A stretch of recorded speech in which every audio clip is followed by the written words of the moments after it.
All right, hey everybody, hope you're doing well today. It is Sunday, 22 October. After really thinking about it a lot, and some folks saying they can't make the draft or whatever, and I completely understand that, but also because we just did that sort of big stream yesterday on some historical resources, a ton of them that people can draw on, because there's some people that have some misgivings about maybe drafting from an era they don't know a lot about. And again, you don't have to be a scholar in this, but I thought it might be just nice to just go ahead and I think I'm just going to stand next Saturday night, but I thought maybe Saturday afternoon, next Saturday. And that is what, 28 October, next Saturday, that we could do the McGreevy draft then and hopefully get it done. So basically, for those of you not familiar with it, McGreevy 2 is a continuation, a rebirth of the Ned McGreevy Baseball League. And this is confined to players who played from 1880 to 1919 after talking with some folks. I think that once again it'll be done in Action PC Baseball. I think not if, but when there's a McGreevy 3, we'll be doing it in a different baseball simulation. But we're going to stick with Action PC for this one. So basically, what you do is you'll get a year um, randomly assigned. You'll see the random number generator up there, and it's very simple. Just select a player from that year, and then it just moves on. So it's my hope that within 3 minutes to 3 to 5 minutes, everybody can just pick a player and go on. There'll be no doppelgangers, no limit to Hall of Famers, and once again, the only exception, the only guy that can't be selected, and this would be Babe Ruth.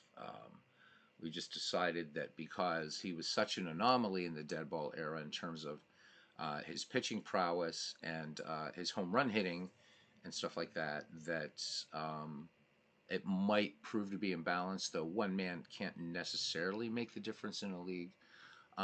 This was something that was pretty much unanimously decided in the first McGreevy. So moving forward, my idea for a possible McGreevy 3, or if people might be interested in doing this, is actually instead of doing 1880 to 1919, maybe we do 1880 to 1929 and kind of get into some 1920s baseball. So that'd be something else for you guys to think about. Post in the Discord what your thoughts are, and also in the comments in this video if you want.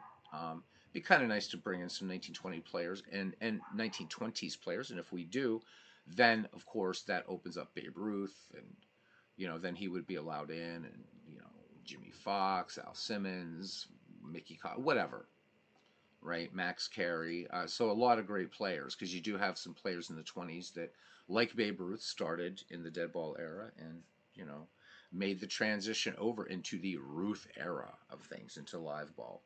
So that's kind of what the two ideas, but definitely do check out those resources that you have. Baseball Almanac that we went over, Baseball Reference, This Great Game, which is an excellent website. Whatever books that you might have, any baseball encyclopedias, things like that. Books like Tales from the Dead Ball Era, The Glory of Their Times. And no need to be a scholar in this. Hey, Larry, good to see you. So again, I think because people have a lot of misgivings. Again about we're playing players. The most recent player, would be 1919, whoever would be drafted. So that's 100 and what 104 years ago or something like that. So again, unless you're a real dead ball geek like me, most of these players, except for usual suspects like Ty Cobb, Hannes Wagner, Rube Waddell, Christy Mathewson, are probably going to be largely unfamiliar to many people. This gives you a chance to just get at least conversant with it, to make it fun. And again, the people that come in here that are very comfortable with 19th century and dead ball baseball are very, very helpful. In the first draft, we found that. So this is less about cutthroat competition than it is about having fun and celebrating players who deserve to be remembered from the 19th century and the dead ball era. But again, kicking around the idea of possibly extending it from and making it 1880 to 1929. So that could really, really mix things up a lot. And I think it might be fun, but I'd like to get everybody consensus.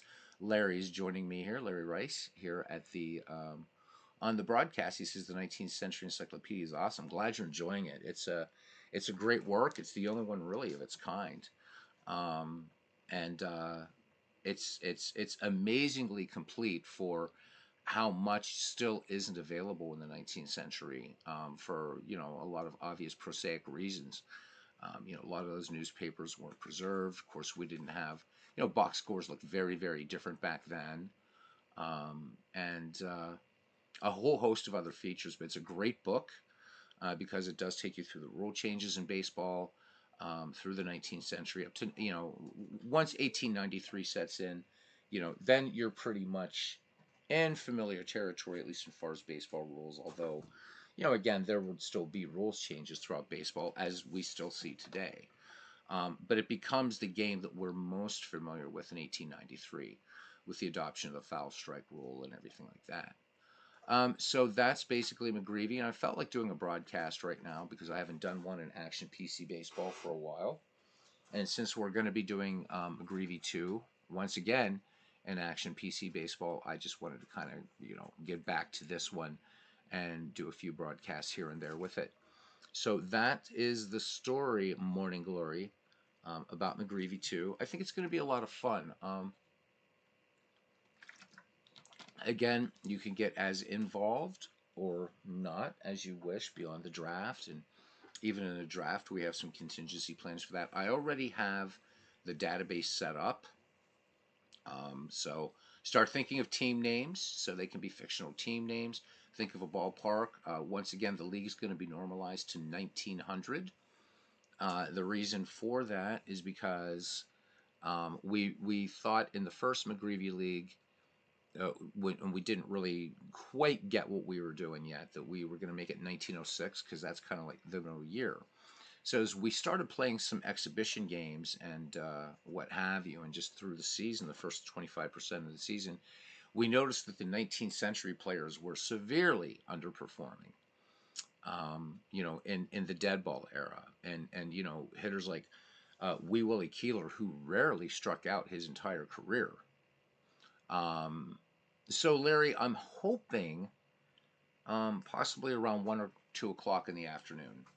That is the hope on Saturday, that we can do that. That way, people aren't up late, and we can get it done. But again, everything is up for discussion for that, and that gives us a week because I didn't want to rush into this. And I just felt like people were either they couldn't make it, which that is not a problem, but other people just really kind of having some serious trepidation about the 19th century and the dead ball era. But the big thing about that is stats are stats. It doesn't matter what era you're in.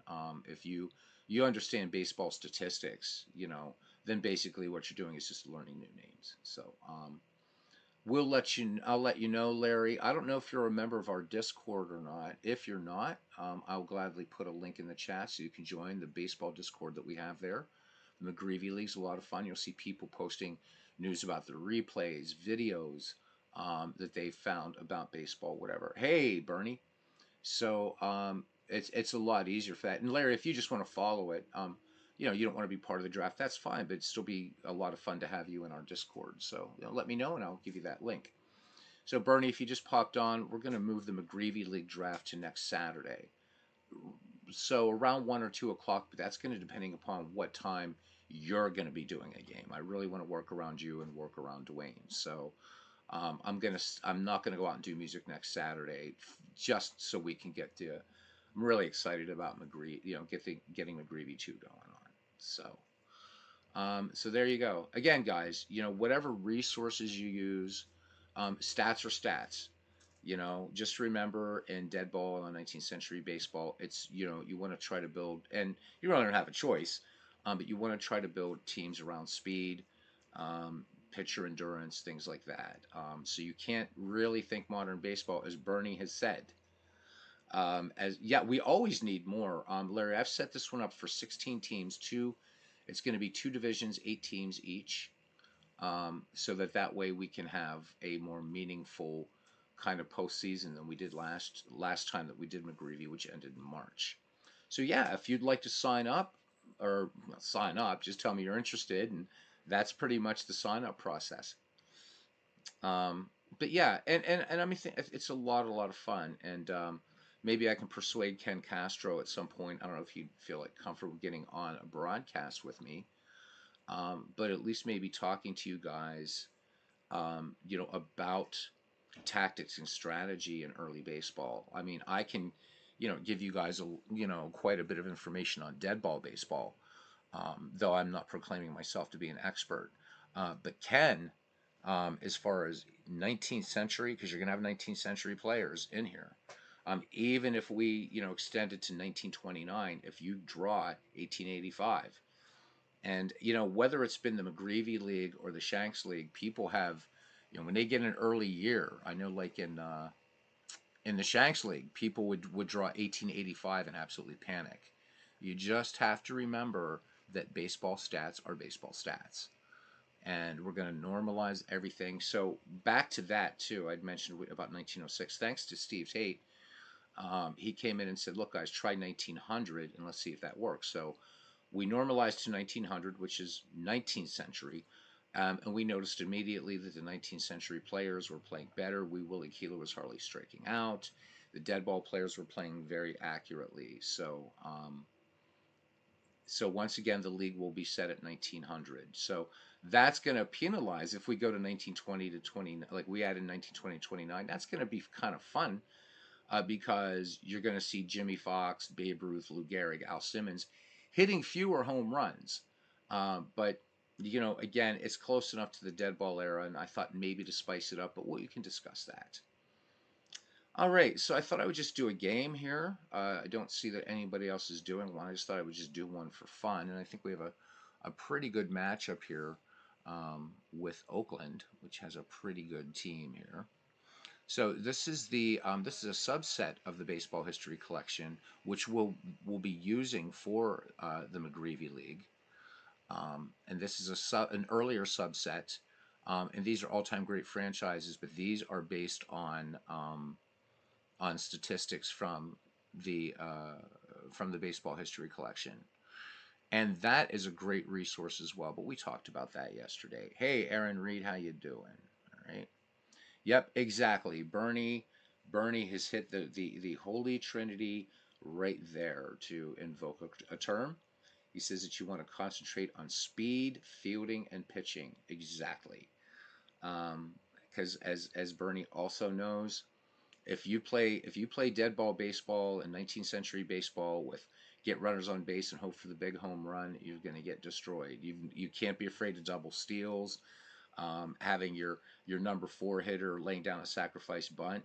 The other night on a Baseball for Windows broadcast, we saw the 1915 Tigers and the 1917 White Sox, and that game ended in, what was it, the 14th inning or 13th inning, something like that, on a suicide squeeze, in the bottom of that inning, and it ended up to be a 1-0 game.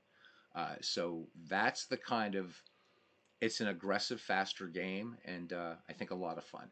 So hopefully you guys will certainly consider it. So today's game is going to be a pretty good one. This is we're going to see Mike Cuellar versus Eddie Plank. So this is going to be the Baltimore Orioles against the we're just going to call them the Athletics or the A's, since this has players from the Philadelphia A's, the Kansas City A's, and Oakland, and I guess eventually will be Las Vegas as well. So you guys are in the mood for a little bit of baseball, and we can talk about McGreevy as we're going through it.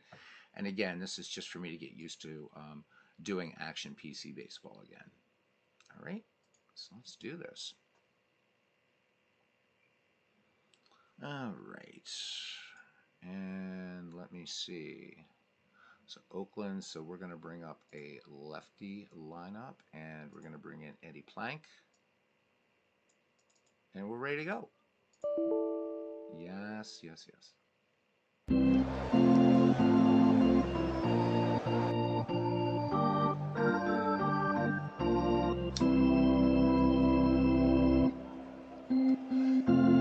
you have any questions about McGreevy or anything coming up or suggestions, let's use this ball game as a way to talk. All right, guys?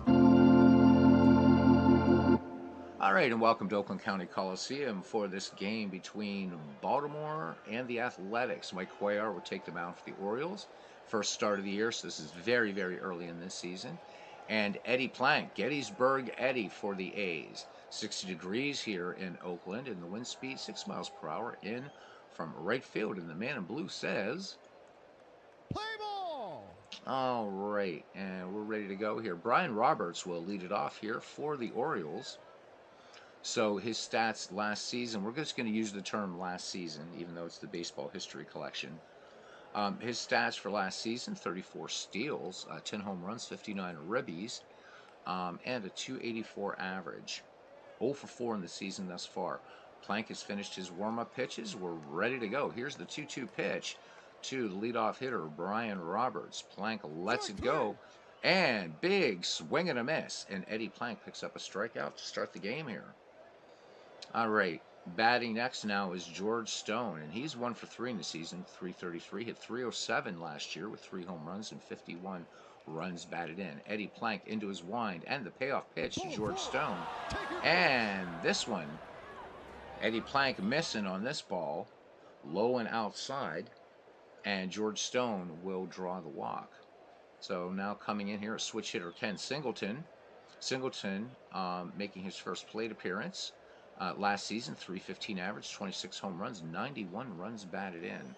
So George Stone over there at first will steal the occasional base, stole 25 last year. Plank throws over, Stone dives in ahead of Jimmy Fox's tag. Plank peers in, has a sign from Black Mike, Mickey Cochran. Here's the 1-2 pitch. And Singleton ripping a miss. So Eddie Plank has fanned 2 in this game so far. All right, you'd be happy to join the Discord. I'm going to do that right now, Larry. I'm going to put, and you'll have fun. The Discord is really, really a cool place. So let me get you hooked up here. Absolutely, absolutely. We'd be happy to have you join. All right, invite people. There we go. And copy and boom and close this. And there you go, Larry.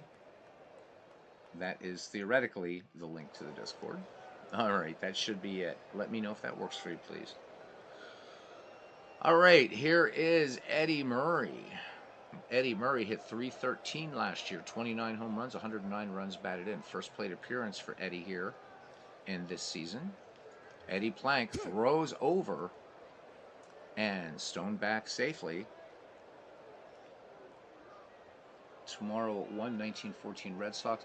I'll be able to catch part of the game, Bernie. I start my job or I start my work at 2 o'clock, but I'll be able to catch part of it at least, and really excited for it. And I'll catch the rest of it after work tomorrow night, and it's going to be, so the Red Sox will be going against Walter Johnson. So 1914 Red Sox replay that Bernie's doing, and that'll be at Griffith Stadium. I forget, Bernie, are you doing that in out of the park baseball? So Bernie, loving dead ball baseball. All right, here's the 0-2 pitch to Eddie Murray, and swing and a miss. Eddie Plank fans 3 in the inning. We go to the bottom of the first inning. It's the Orioles 0 and the Athletics, the all-time great Athletics, coming to bat. All right, Larry Rice says that the link worked like a charm, so enjoy it, Larry. You find some cool stuff, some baseball videos on YouTube. Let's say you're rolling up a replay at home, you want to talk about it. It's all about just having fun and community and baseball and all that kind of stuff. All right. So it's going to be an out of the park baseball, and Bernie likes the way it streams. So do I. I really, really do. So looking forward to it. Sakuni 007, guys, just did a really good game. And I'm not going to ruin it. It's a great ending to a game that he just did. In Inside Pitch Baseball, PC version. He just did that, 15 minutes ago, I think, or so, on his channel, or maybe a little longer. So Cooney, if you already see that, we're going to postpone the draft to next Saturday. If you can't be there because of work, we will figure it all out. So don't worry, man. All right. Give everybody time to kind of get a little bit more conversant with the players of the time. All right, here is a Hall of Famer leading it off here, the great Eddie Collins, 1 for 3 in the season. Last year, Collins with a 329 average. Here's a guy to think about when you're. This is a great dead ball name right here, Eddie Collins, the man, veritable legend. 47 steals, 3 home runs, 72 runs batted, and 10 triples. It's another thing. You want to look for triples hitters. Okay, you have an event next weekend. We'll figure it out. Cooney 007, do not worry about it. What we'll do is we'll post in the Discord if you can't make it, just your year, and then we should have a list of players that were already picked. Okay. Oh, so you're going to be hosting 2 panels on an upcoming anime convention. That's awesome. Yeah, definitely. That sounds great. All right. So no worries, no worries. All right, Mike Cuellar with the payoff pitch. Eddie Collins. That's about a 3-hopper to first. And taking it to the bag himself is Eddie Murray for 1 up, 1 down. And here is a representative from the Kansas City version of the Athletics, Bert Campaneris. Excellent shortstop, supreme range, excellent defense. 273 average last year, 8 home runs, 45 ribbies, 48 steals. Campaneris is very fast, so some decent speed here in the number 1-2 hitters for this all-time great A's team. Campaneris 0 for 5 thus far in the season. Infield looking bunt. So Eddie Murray in at first, and the great Brooks Robinson, may his memory be eternal. We just lost him this year. In at third. Mike Cuellar with the 0-1 pitch. Campaneris swings. This one fouled on the first base side. The count goes to 0-2. I'm so tempted to switch to pitch by mode, but this game is very early. 0-2 pitch.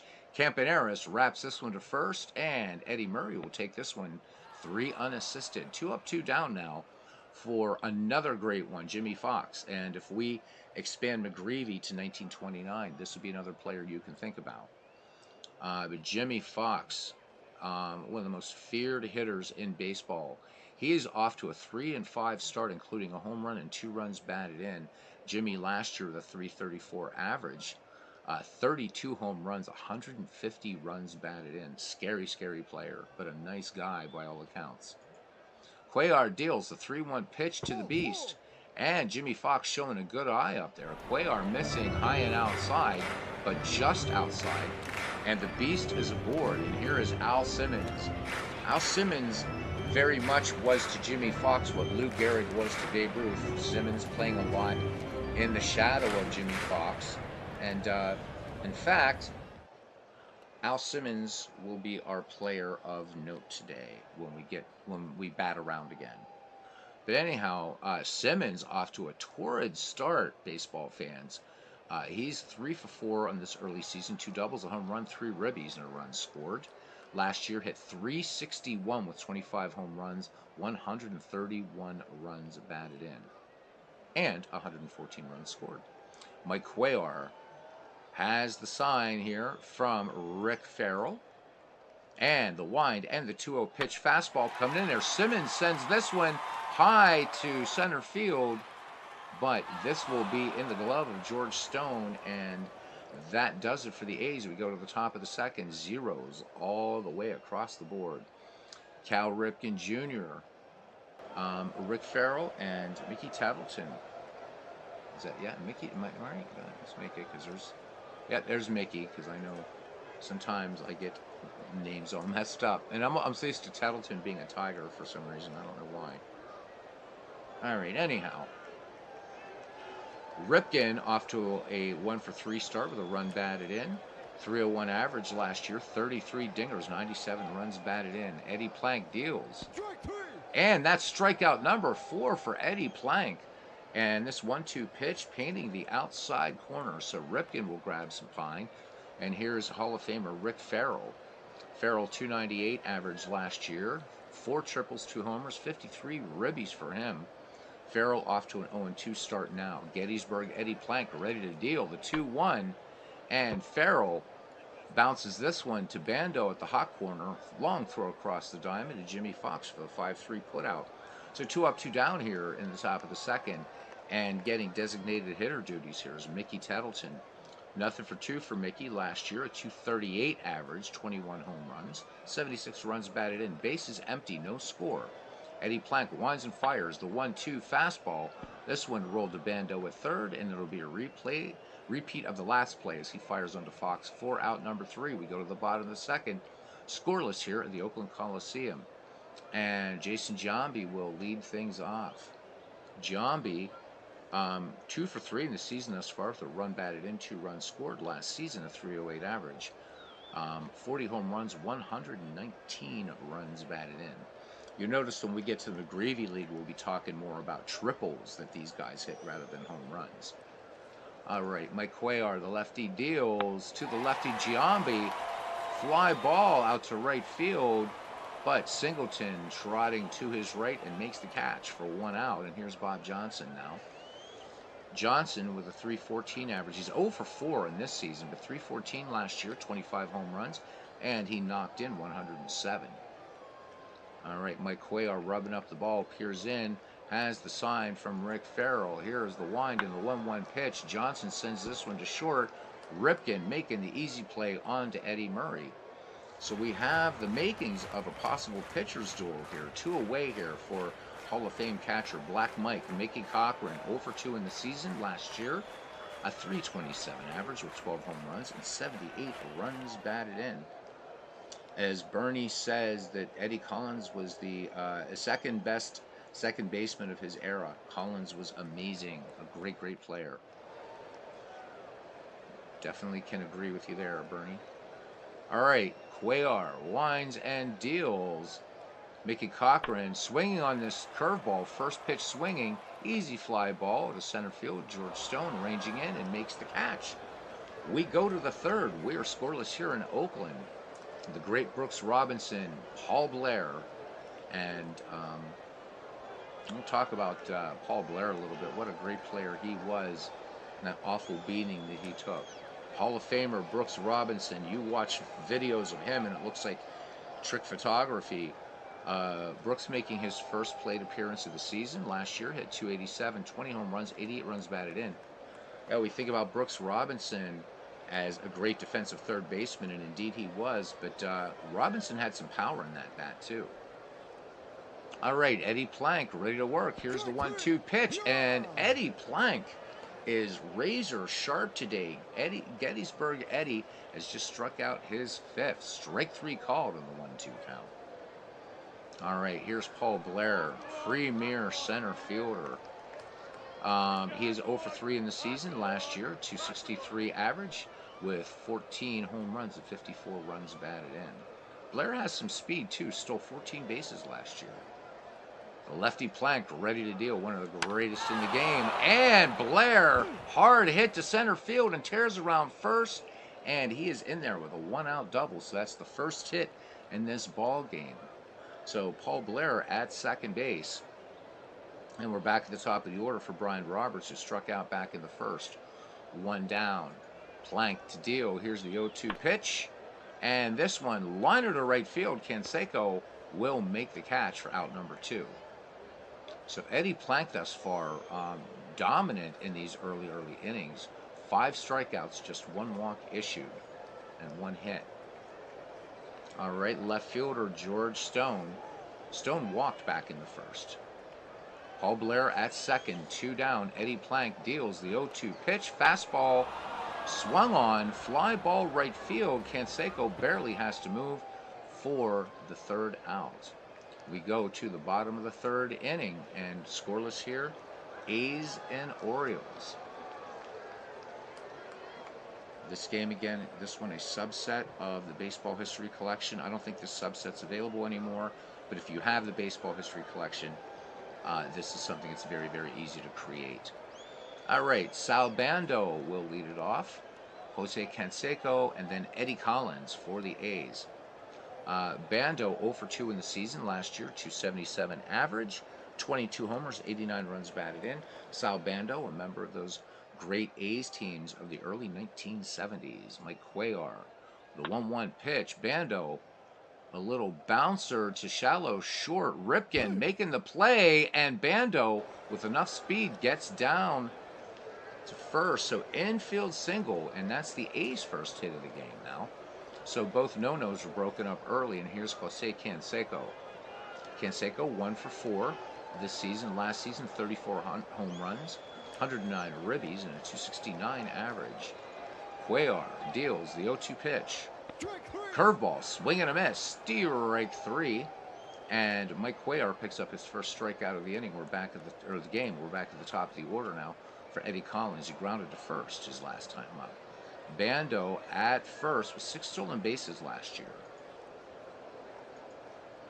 Here is the pitch, the 0-2 to Eddie Collins. Collins sends this one to shallow right, and bobbling the ball out there is Ken Singleton. Score that E9, and Eddie Collins aboard in the error. Bando moves to second with 1 out.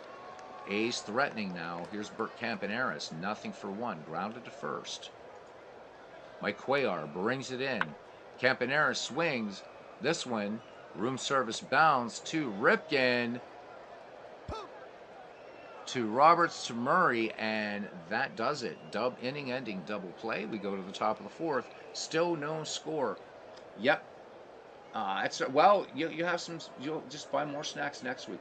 The reason being, Ken, is just because I felt that I didn't want people to feel rushed. We just did that big broadcast yesterday on resources and things like that to use for just doing some research and not expecting anybody to be scholars. But I thought I'd give them some more time.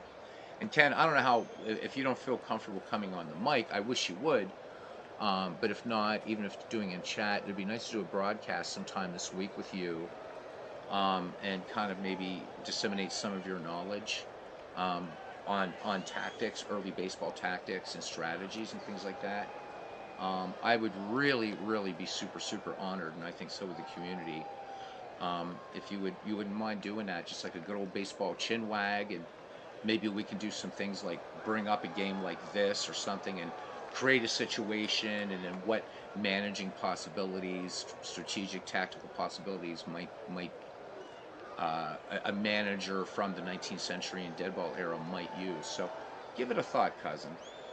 All right. And Bernie has all his lists ready. Good. That is excellent. Yeah, I think they do, Larry. Larry asking, do you think the out of the park ratings translate well to Action PC? Yeah, I think they do. I know there's some people that have sort of groused in the past about some of the ratings in out of the park baseball, but I think it does. Both of these games, in my opinion, for digital games, Larry, are at the top of the heap. The other two I would include would be Diamond Mine Baseball and Appa Baseball for Windows. Certainly excellent games, but yeah, I think they do. All right, give it a thought. And again, cousin, if it's something you don't feel like coming on the mic, if you don't feel like doing some typing, because I think your knowledge would be extremely helpful and maybe put a lot of guys at ease. I know Texags really, really wants to do this, but I know he feels, maybe there's a little bit of about there. But again, this is just meant for all of us to have fun and to celebrate these players more than who's going to win the championship. I really don't like when it turns into something like that. So it's going to be competitive, certainly, but it's about the fun. All right, here's Ken Singleton to lead it off here for the Orioles here in the top of the 4th. Singleton with an error in this game. He is 0 for 1. Struck out back in the 1st. Eddie Plank to deal. Here's the 2-2 pitch. Fastball. Al Simmons ranging back in center field, and he will reel that fish in for 1 out. All right, number 4 hitter now, Eddie Murray, struck out back in the 1st. Eddie Plank has fanned 5 thus far. Gettysburg Eddie delivers 2-1 pitch. This one sent down the left field line and in the corner, and making the catch, pardon me, my voice, out there in left field is Bob Johnson. All right, so 2 away, and here is Cal Ripken. I'm so used to doing out of the park now, the slower pace of this game. Got to get used to this again. All right, Ripken last time struck out against Plank. Plank delivers 2-2 pitch, fastball, and that is strikeout number 6. Ripken just could not catch up to that one. We go to the bottom of the 4th in this pitcher's duel here. Orioles versus A's, all-time greats. No score. And it will be Jimmy Fox, Al Simmons, who will pause to talk about Al Simmons, and then Jason Giambi. Yeah, Bernie says there's a statistic for everything. Isn't that true about baseball? All right, the Beast in this game walked back in the 1st. Cuellar to deal to Jimmy Fox. And Jimmy Fox, this one looking at one inside on the black. Nice fastball there by Mike Cuellar. So Double X will sit down, and now we will stop and talk about a great power hitter. Aloysius Szymanski was actually his name. So let's get into it. Again, he is the Philadelphia A's version of Lou Gehrig to the A's version of Babe Ruth, who was Jimmy Fox. So let's get to Simmons here, and I'm really super gratified again, you guys, by the really positive response that I've been getting from you guys as we talked about some of these players. So let's get to it. All right, so for this one, guys, you might want to grab a beverage, as you would imagine. All right, Aloysius Harry Szymanski, and I forgot that this game makes a lot more noise, but you can hear me over it. It's fine. All right. So he was born May 22nd, 1902. So interesting, born just a year before Lou Gehrig, too. So, spooky. Anyhow, Milwaukee, Wisconsin, died May 26th, 1956, also Milwaukee, Wisconsin. So not a very long run for the great Al Simmons. Made his major league debut on April 15th, 1924 with the Philadelphia Athletics. He batted right through right, 5'11", 190 pounds. And here we go with our little, well, no, it's not little. This is a pretty long write-up. So I hope you guys enjoy this. I'm sorry that the stream went belly up the other night on Dave Bancroft. That one was hilarious. That was one of the best write-ups. So if you have this book, definitely look up the Dave Bancroft one. You will laugh. And if not, we'll feature Dave Bancroft in another one. All right, here we go. I hate pitchers, Al Simmons once said.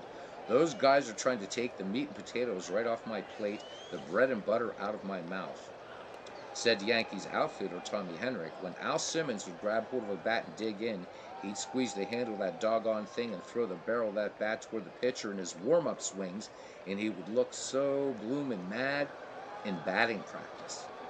What a smasher he was. He's got to be the most vicious man I ever saw at home plate.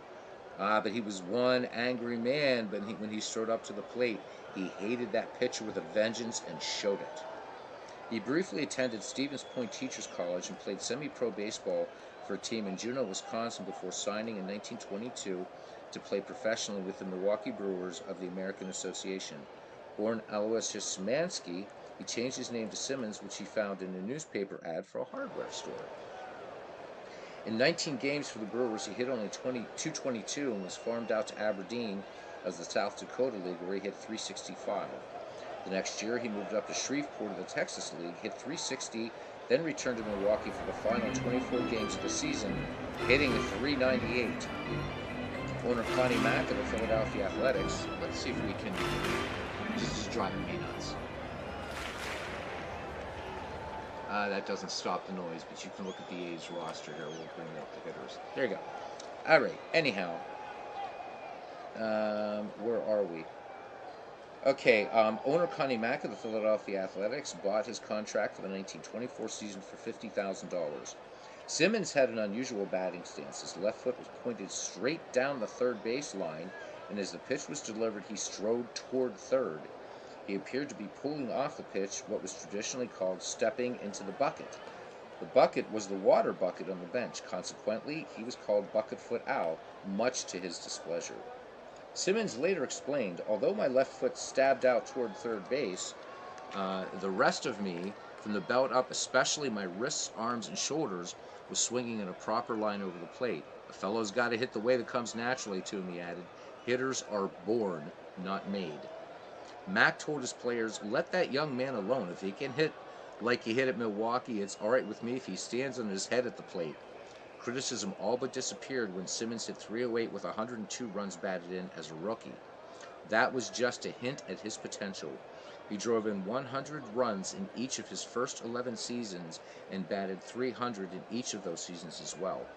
In his sophomore season, Simmons cracked out 253 hits, the fourth highest total ever, and hit 387. He scored 122 runs and drove in 129. He finished second in the American League in a slugging average with a 5.99 mark. After nearly a decade in the second division, usually in last place, Mack was rebuilding his athletics in the mid-1920s. Infielder Jimmy Dykes, pitcher Eddie Rommel, catcher Cy Perkins, and outfielder Bing Miller were already in Philadelphia when Simmons and second baseman Max Bishop arrived in 1924. In 1925, Mack added catcher Mickey Cochran and pitcher Lefty Grove. The team jumped to second place in the American League. In a few more years, all the pieces of the puzzle were in place. Jimmy Fox came to the team in 1926 but didn't have a position until Mack installed him at first base in 1929. Fox and Simmons then formed a one-two batting punch that rivaled the New York Yankees duo of Babe Ruth and Lou Gehrig. Mack rejuvenated the A's by recruiting talented youngsters, but also hired some veterans in their final seasons. Outfielders Ty Cobb and Tris Speaker and Zach Wheat all played for Philadelphia in the late 1920s. Although Cobb was generally detested, Simmons got along with him well. Simmons never had trouble with anyone who could make him a better hitter, but Simmons' single-minded attention to his own hitting made him unpopular with many teammates. In 1927, Simmons hit for the highest batting average of his career with 392, but a groin injury limited him to only 106 games. Nevertheless, he knocked in 108 runs. The next year, illness restricted him to 119 games, but he hit 351 with 107 runs batted in. Later, when his career was over and he was only 73 hits shy of 3,000, Simmons considered whether there might have been occasions where he could have played despite illness or injury. Simmons stayed healthy in 1929. He hit 365 with 34 home runs, 114 runs scored, and a league-leading 157 runs batted in. The Sporting News named him the league's most valuable player, and the Athletics moved past the Yankees to capture their first pennant since 1914. Philadelphia then beat the powerful Chicago Cubs in a 5-game World Series in which Simmons hit 300. In Game 4, the A's were trailing 8-0 in the 7th inning when Simmons led off with a home run. Philadelphia eventually scored 10 runs in the inning, the greatest rally in World Series history. In 1930, Simmons won the league batting title with a 381 mark.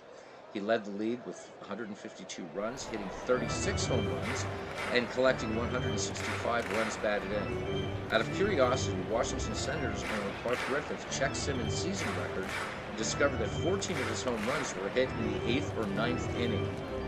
Simmons also led league outfielders in fielding in 1930. Although his powerful bat garnered all the attention, he was also one of the best defensive outfielders of his day, sure-handed and blessed with an excellent arm. When Lefty Grove lost his bid for league record 17th straight win because of a substitute left fielder's misplay, he was enraged at Simmons for being out of the lineup. The Athletics took their second straight pennant in 1930. In the World Series, the St. Louis Cardinals took them to 6 games before the A's triumphed. Simmons hit 364, including home runs in both the first and final games. Simmons held out for a salary increase in 1931. At the beginning of the season, Mack announced that Simmons would not be in the opening day lineup. Mack took a cab to Shibe Park that morning. As he reached for his wallet, the cabbie told him, "If you can't afford Al Simmons, you can't afford me either." A few hours later, Simmons signed a 3-year contract. On the first pitch to him that day, Simmons homered. Simmons hit .390 in 1931 to win his second consecutive batting championship. He added 105 runs scored, 128 runs batted in, and 22 homers as the Athletics won their third pennant in a row. They disappointed in the series, however. Behind the inspired play of Pepper Martin, St. Louis defeated Philadelphia in 7 games. Simmons hit .333 with 8 runs batted in, and for the third straight series, 2 home runs. Philadelphia fell to second place in 1932, 13 games behind the Yankees. After so much success, the A's seemed to lack their earlier spark. Simmons said later, "When I finally decided I had it made, I was never again the ball player I was when I was hungry." His batting average slipped to .322, but he still hit 35 home runs with 151 runs batted in, 144 runs scored, and a league-leading 216 hits. The Depression destroyed the A's. Connie Mack could no longer afford to pay high salaries without an influx of cash. As the 1932 season ended, he sold Simmons, Jimmy Dykes, and outfielder Milhouse to the Chicago White Sox for $150,000. White Sox fans expected Simmons to continue hitting in the .360 to .380 range, but he no longer had the terrifying Jimmy Fox batting behind him, nor was Comiskey Park as friendly toward hitters as Shive had been. Still, he was named to play in the inaugural All-Star game and batted .331 for the season with 119 runs batted in. His 14 home runs, however, were his lowest total since his rookie year. During the winter of 1933 and 1934, the White Sox moved Comiskey's home plate 10 feet closer to the fences. The move was intended to help Simmons, but he increased his home run total by only 4. In reality, he was never a true home run hitter like Fox, who hit towering shots. Most of Simmons' homers were line drives. And here, let me stop, guys, and say there's another sort of, right, Lou Gehrig, Babe Ruth, and then Jimmy Fox, Al Simmons. It was said by contemporaries that Lou Gehrig was more of a line drive home run hitter. And, of course, Babe Ruth hit those big arcing shots. So really interesting how these 4 players, how the dynamics played out in so many ways. The only difference is, of course, well, not even a real difference. Lou Gehrig was a very aggressive player on the field, too. So I really like it. And again, Ruth and Fox, both affable. Gehrig and Simmons, the more aggressive players. So I just kind of like that. All right. Although chosen for the All-Star game for the 3rd straight season in 1935, Simmons had a poor year. His runs batted in dropped to 79, his first major league season that he did not top 100. His batting average fell to .267. Sold that December to Detroit for $75,000, he rebounded to hit .327 with 112 runs batted in, his 12th and final time over the 100 mark. During the next several years, he played for Washington, the Boston Braves, the Cincinnati Reds, and the Boston Red Sox, and eventually the Athletics again. Simmons finally retired after playing only 4 games in 1944. Following his retirement, Simmons coached for the Athletics and Cleveland.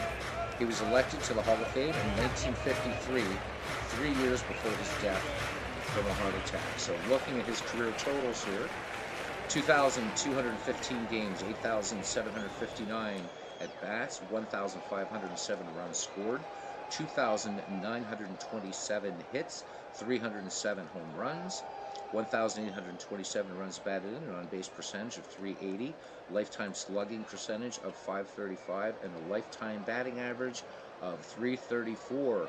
So there's the story of Al Simmons, the man who hated pitchers. Hope you guys enjoyed that.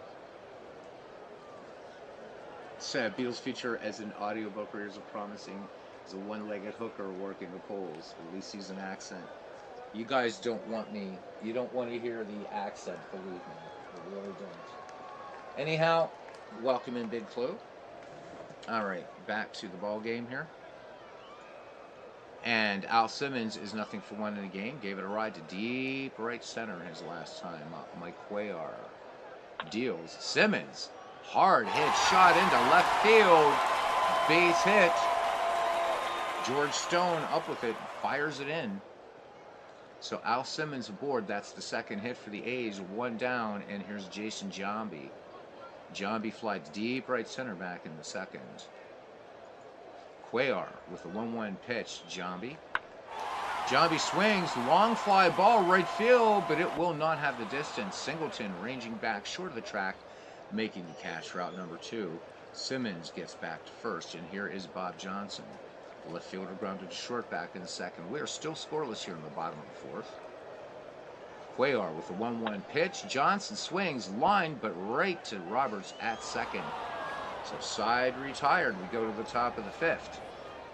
And Rick Farrell will lead things off here for the Orioles. Of course, Rick Farrell would be a St. Louis Brown. Farrell grounded to third back in the second. Eddie Plank deals the 2-1 pitch, and Farrell hits a gapper into right center for extra bases. Farrell into second for a leadoff double. So second hit for the Orioles/Browns in this game. And here's the DH, Mickey Tettleton, grounded to third back in the second. Eddie Plank with 6 strikeouts in this game. The payoff pitch, Tettleton draws ball 4, so the Orioles with 2 on and nobody out, and it brings up Brooks Robinson. The immortal third baseman struck out back in the 3rd. Cochran sets the target. Plank winds and fires. And little bunt down the line. Cochran will go to third, and they will get Farrell, and the throw to first, and they're going to get Brooks Robinson. No, they will not get Brooks Robinson. Not in time. It's a very, very close play. They almost turned 2. Strong throw there by Bando, but not enough to get Brooks. So 1 away, 2 on. Mickey Tettleton at second. Brooks Robinson on at first for Paul Blair. You know what? Big clue, my reading, audiobook reading is no better than my baseball announcing. I totally own it, my friend. All right, here is Paul Blair, and this is a player we need to feature some night too. Paul Blair doubled to right center back in the 3rd. 2 on, 1 out, no score here in the top of the 5th. Eddie Plank into his motion, deals fastball, and this one, base hit into right field. Canseco up with it, and Tettleton will hold at third, and the Orioles have the bases sold out for second baseman Brian Roberts. We're back at the top of the order now. And Roberts struck out and lined to right. Plank deals the 2-0 pitch. Roberts swings, fly ball center field. Simmons back on this ball, makes the catch, tagging at third, and coming in to score will be Mickey Tettleton. Simmons making a great play on that ball, having to run away his back to home plate and makes the running catch. So 2 down. Oh, I'm looking for a reference, an excuse for a corn reference. Oh my God. Corn League Vets, that is. I love it. All right. Hey, Doug. Welcome in. Doug Hunt joining us here at the Oakland Coliseum. Soon to be, I guess, nothing. If I'm correct, Oakland does not have an F-ball team either. And in 2025, we'll no longer have a baseball team. All right. Here is George Stone. Stone, 0 for 1. He has walked and fly to right. Gettysburg Eddie with the 0-1 pitch. Fastball. Swung on. And this one lined right to Sal Bando at third. Side retired. So Eddie Plank gets out of it with minimal damage. The Orioles pick up a run on 2 hits, no errors. We go to the bottom of the 5th inning. It's the Orioles 1 and the A's nothing. The Orioles 1-3-1 with 4 left on, and the A's 0-2-0 with 3. Black Mike leads it off here. He flied to shallow left center back in the 2nd. The 1-1 pitch. Cochran sends this rocket out of here. Not even time to call that one. A line drive shot that Paul Blair can only just watch and marvel. 360 feet, and the Orioles lead short-lived, if you will. The A's tied up. It's now 1-1. We got us a nice little ball game. Yes, Black Mike batters the ball. So, let me see. So, Major League Baseball votes in November to make the move to Vegas official. Yeah, you know, it's going to be a rubber stamp, right? It's going to be a rubber stamp.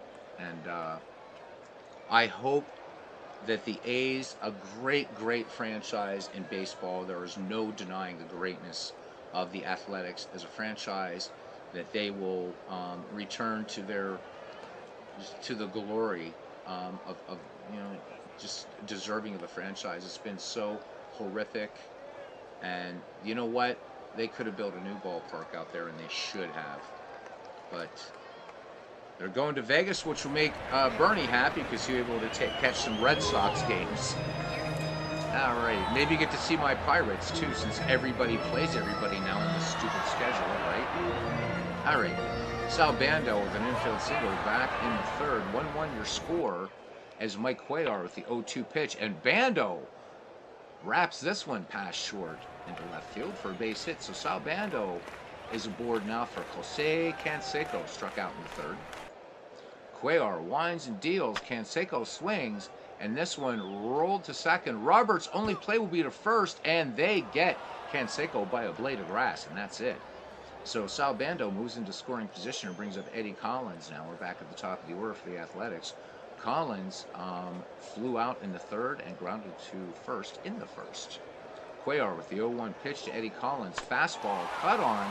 Fly ball center field. Paul Blair back at the track, at the wall, makes the catch. Tagging at second but not advancing is Sal Bando. So 2 down now for Bert Campaneris, who's nothing for 2. He's grounded out and grounded into a double play. Campaneris swinging on the first pitch, and this one gapped into right center for extra bases. Campaneris will have himself an RBI double. As Sal Bando, no, Campaneris is going for 3. Here's the throw. The tag at third by Robinson, and Bert Campaneris with an RBI triple. And Sal Bando comes in to score, and the A's now jump ahead and take a 2-1 lead here in the bottom of the 5th inning. And here's Jimmy Fox now. Al Simmons waits on deck. The Beast has walked and struck out. Campaneris just 90 feet away. Here's the wind and the pitch from Cuellar. 0-1 fastball grounded deep to short. And up with it is Cal Ripken, and he will retire the Athletics. However, 2 runs, 3 hits, no errors, a runner left. 5 in the books here at Oakland. And it's the A's 2 and the Orioles 1. So Cousin Ken, oh yeah, they will definitely get a great ballpark in Las Vegas. So, and hopefully the A's going to have a bright future. Cousin Ken, I wanted to run something by you while you're here, since you're really kind of the inspiration of the McGreevy League. I was toying with the idea, Ken, of extending and doing, instead of 1880 to 1919, to 1880 to 1929. But I wanted to get your thoughts on that first. That might help ease more folks into it, as maybe some 1920s players are a little bit more familiar to them, the 19th century and dead ball. And certainly players from the 20s deserve some remembrance. Well, not some, a lot. But just give it a thought, cousin, and see what you think. I'm happy with 1880 to 1919, but I thought it would be kind of fun to see Fox, Gehrig, Ruth, some of these other players. So there we go. So Big Clue says here, using current division alignments, it's hard to imagine the A's ever failing to finish in first place in any all-time league. The other 4, the M's, Halos, Astros, Rangers, are all expansion teams. Yeah, I really, I just, Oakland, right? I realize they're kind of the ginger-headed stepchild, if you will, across the bay from San Fran, but geez, they lost their F-ball team. They're going to lose their baseball team. I don't know enough about the other sports. Is there any professional sports left in Oakland, or is San Francisco finally going to be dominating the Bay Area?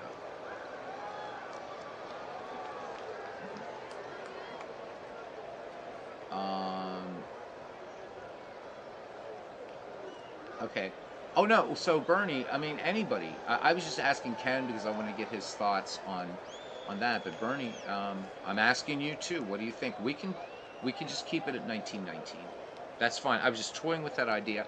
If we don't, what I'm thinking is going to be the next McGreevy League is probably going to be players from 1920 to 1949. so that way we can start getting into some 1920s, 30s, and 40s baseball as well. So there's not going to be a McGreevy league past 1949 ever, ever, ever. So that's the cutoff point. 1949. All right. Here's Ken Singleton now to lead it off for the Orioles. And whatever you guys decide is fine with me. We can just repeat McGreevy again. We can do that infinitely, of course. Big clue. Any news on Shanks? I don't know what you guys are doing, but the interest is there for Shanks. I know Steve mentioned in the Discord he wasn't sure if the interest was there. It is. All right. Plank deals the 1-2 to Singleton. Fly ball out to left field. Easy play for Bob Johnson as he gloves it for out number 1. So Plank is holding its 6 strikeouts. So early in the game, mowing him down, but now kind of letting his defense do the work for him, enjoying a 2-1 lead here. And these Orioles are dangerous. Don't kid yourself. All right, cleanup hitter Eddie Murray is nothing for 2. He is struck out and flown out. Eddie Plank into his wind, the 2-2 pitch, fastball, and this one good contact, but too high and not deep enough. Bob Johnson planted under it and makes the catch. Big Clue says we could do 2 drafts, one for 1880 to 1990 and the other for 1920 to 1949 and play them simultaneously like in American League versus National League. The winners play each other in a World Series. That could be a cool idea. That would be a neat idea. I really, really like that. As far as normalization goes, we would have to almost do it as 2 different league files, I think. Or, no, we can normalize each league. I like that idea. Kick that around, guys. What do you think? That might be kind of really cool. Never occurred to me there, Big Clue. I like that. Or maybe that could be our McGreevy 3. We'll see. And again, just wondering what is going on with the Shanks League.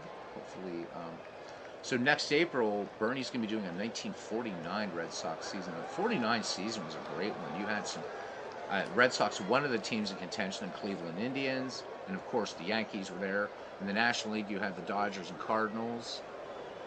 It's a hell of a great baseball season. Big Cluse is just trying to have our cake and eat it too. My only concern about that, Big Clue, would be that more people would want to manage the 1929 or 1920 to 1949 side of things than the 1880 to 1919. So, but I think it's a great idea. So, Big Clue continues. Steve and I had looked at the last weekend of the month, but with McGreevy postponed, we'll definitely be looking at early November for Shanks then. All right. Cool. You know, the other thing is both can happen at the same time.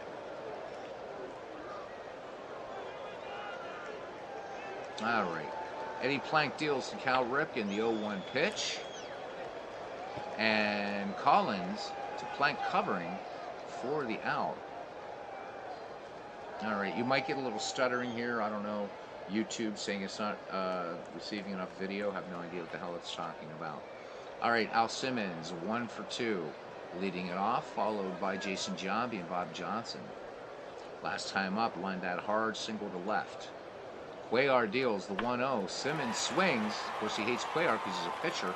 Fly ball center field. Paul Blair making a nice diving catch on that play in center field for out number 1. Oh, each owner would have 1 team in each draft. I like that too. Very cool. All right. Cuellar deals to Jason Giambi the 3-1, and Giambi smacks this one into right field. Base hit for Giambi. Singleton up with it. Giambi's decided to go for 2 and picks up the double. So the Athletics are threatening for more here now as Bob Johnson, nothing for 2 in there. He's grounded to short, line to second. Giambi at second, only with 2 steals last season. Cuellar deals, and the 2-0 pitch, fly ball right field, back on it, short of the track is Ken Singleton to make the catch. Giambi is not going to try to run on that one. So 2 away now for Mickey Cochran, who's 1 for 2. Solo shot back in the 5th that tied the game at that time at 1-1. Cochran swings on this one on the ground. Brooks Robinson making a textbook 5-3 putout to retire the side. No runs, one hit, no errors. We go to the 7th inning here in Oakland, and it's the A's 2, the Orioles 1. Beatles win the NBL start having all games and all teams playing each other. Are you asking when did they? Was that this year or last year, guys? The stupid thing that where divisional play means nothing anymore. I can't remember when they instituted that rule and why. It's really stupid. All right, here is Rick Farrell now, be followed by Mickey Tettleton and Brooks Robinson. Farrell doubled back in the 5th. Eddie Plank, southpaw deals, fastball, and this one taken on the hop by Sal Bando coming in on that play, makes the throw in one motion to Jimmy Fox for the first out of the inning. Mickey Tettleton now, he's grounded out and walked. Plank with the 1-1 delivery, fastball. Tettleton sends this one out to left field. Bob Johnson gloves it for out number 2. Brooks Robinson.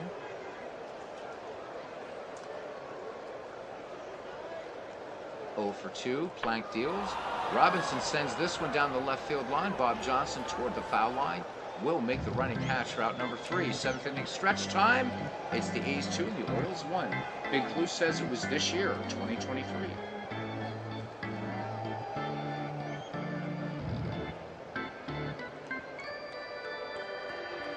Yeah, another Manfred stain that MV would call innovation. I think MV has said that he likes that sort of, I don't know, divisional play means nothing. Congratulations to the Phillies. Will they get it done? Is that tomorrow night? It's tomorrow night or Tuesday night? Will the Phillies get it done? Hell of a game last night, showing Arizona who's boss. The Battle of Texas continues. Robbie's Rangers, what are you guys doing? Come on. All right, Sal Bando, perfect 2 for 2 in this game, 2 singles. Mike Cuellar deals to Bando, the 1-2 pitch. This one fouled back. 1-2 delivery, changeup. Bando laces this one into right field for a base knock. Bando aboard. And Sal with 6 steals last year. You see what Jose Canseco does here. He struck out and grounded the second. The 1-1 to Canseco, fastball. Canseco sends us out to center field. Paul Blair, ranging to his left, will make the catch. Fires into Roberts very quickly to keep Bando at first. 1 down now, back at the top of the order for Kaki Collins. Collins was safe on an error back in the 3rd, and he's grounded out, and he has flown out. Go Astros, go Diamondbacks, says Big Clue. The Rangers need to call up their secret weapon. So, yeah, the ALCS tonight, Game 6, and Game 6 tomorrow night of the NLCS. So, will we see a repeat of last year's World Series? Here's the pitch to Eddie Collins. Fastball. And this one rolled to short. Ripken to Roberts to Murray for the inning-ending double play. We go to the 8th. And the A's holding on to a 2-1 lead. The A's at 2 runs, 7 hits, no errors. The Orioles 1 run, 3 hits, 1 errors. Beautiful day here in Oakland. Wind picking up a little bit, now at 11 miles per hour, coming in from right center. As Paul Blair strides to the box. He is 2 for 2 in the day. A double and a single. Eddie Plank deals the 0-2 pitch, and that is strikeout number 7. So Plank maybe trying to find a late inning groove here now as Brian Roberts comes up. Back at the top of the order for the Orioles.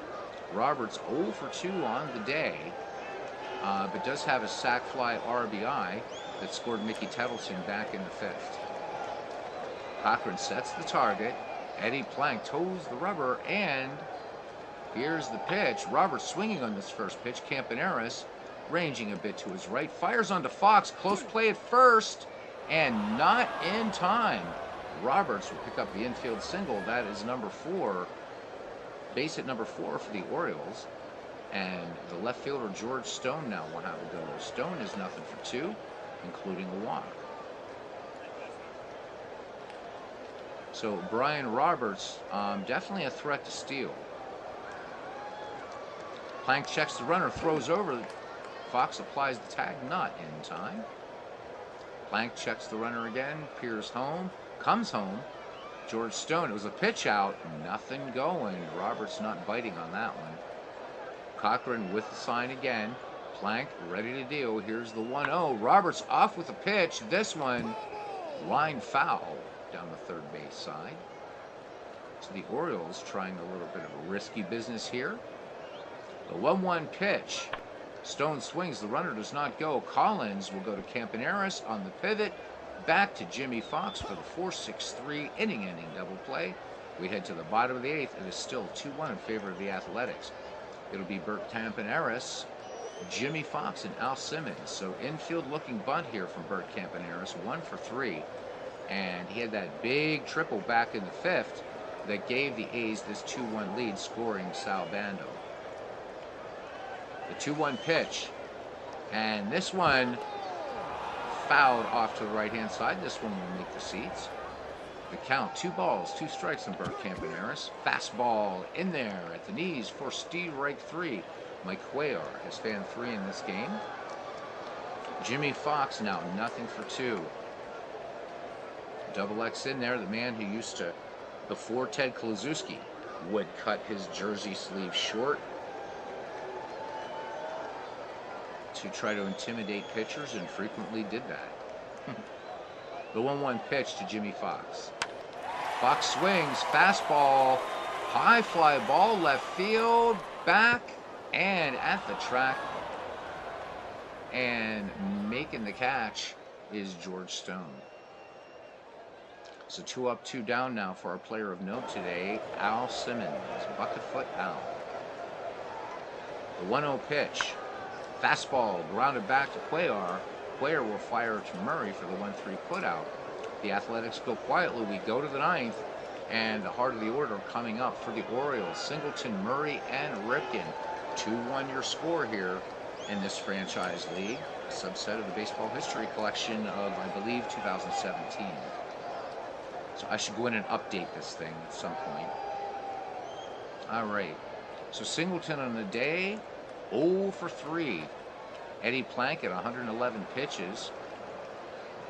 The 2-0 delivery. Fastball. This one, hard grounder back to Plank. Playing it on the hop, on the bump.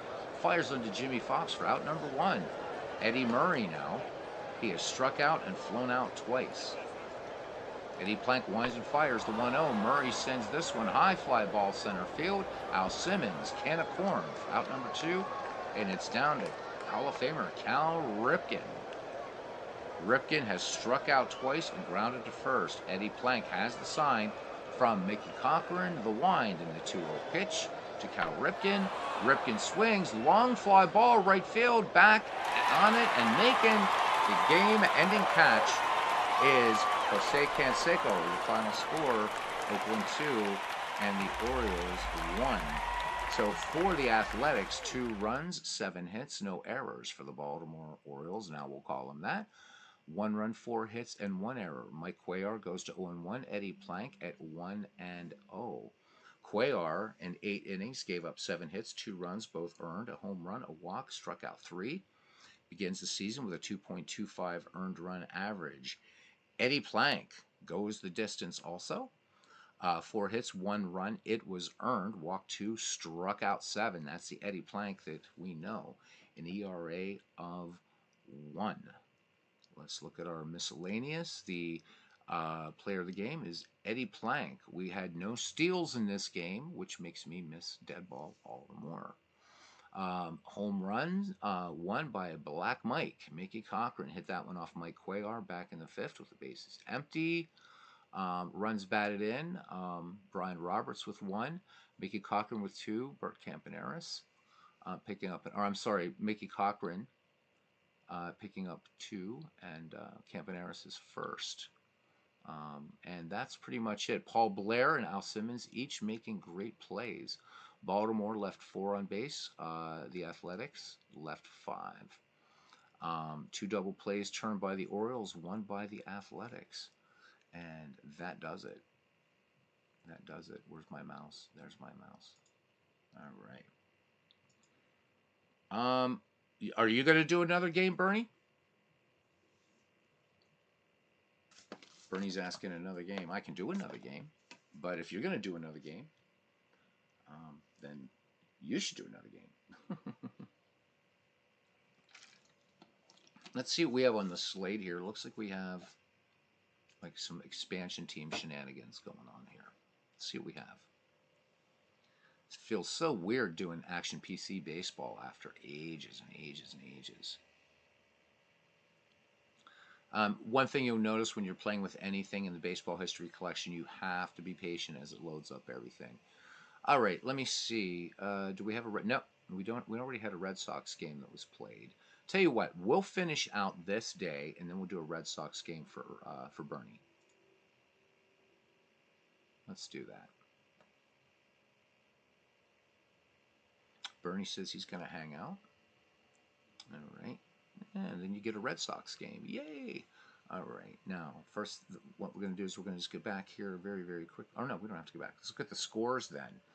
So the Phillies beat the Royals 8-2. The Phillies at 2-0. The Royals at 0-2. Robin Roberts gets the win in that. Paul Splittorff takes the loss. Bobby Abreu in that game went 3 for 5 with a double. The St. Louis Cardinals clipped the Washington Nationals 4-3. Bob Gibson picking up the win there. Burke takes the loss. Tim Raines goes 4 for 4 with a double and a stolen base. Toronto Blue Jays 4-2 over the Anaheim Angels. Roger Clemens over Mark Langston. Don Baylor picking up a home run in that game. San Diego Padres defeat the Pittsburgh Pirates 6-4. Each team now 1-1. Jones gets the win. Jess Tannehill takes the loss. Nate Colbert 2 for 4 with a home run, 3 runs batted in. The Minnesota Twins 13-8 over the Texas Rangers. Jim Cott over Charlie Huff. Tony Oliva goes 3 for 5 with a home run in that game and 4 runs batted in. The Brewers over the Diamondbacks 3-1. Teddy Higuera gets the win. Koplov takes the loss. Raleigh Fingers picking up the save. The Boston Red Sox narrowly edged by the and that was of course redundant. I know the Seattle Mariners 5-4. Rhodes with the win. Raditz with the loss. But Teddy Ballgame goes 2 for 3 with a home run and 2 runs batted in. The Dodgers defeat the Mets 5-4. Grimes with the win. Jerry Kuzman with the loss. Zach Wheat, one of my favorite players, goes 2 for 4 with a home run. Chicago White Sox fall to the Houston Astros 6-5. Sambito gets the win. Waite gets the loss. Jeff Bagwell 3 for 3 with a home run and 4 runs batted in. The Marlins over the Rockies 8-1. Jones wins that one. Waite takes the loss. Vinny Castillo 3 for 5 with a double.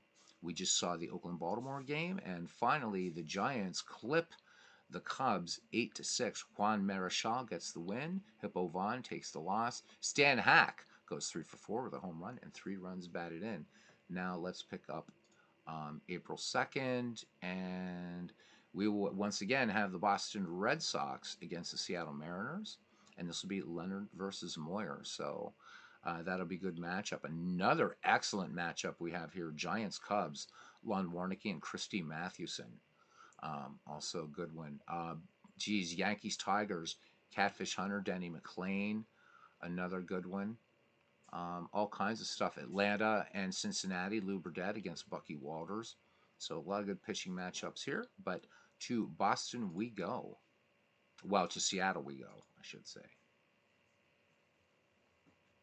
All right, so Bernie says that his cold improved and that he should be good to go tomorrow. All right, good to hear that. All right, let's do a lineup versus left. And who the hell did we say is pitching? I didn't even look. Oh, Dutch Leonard. There we go.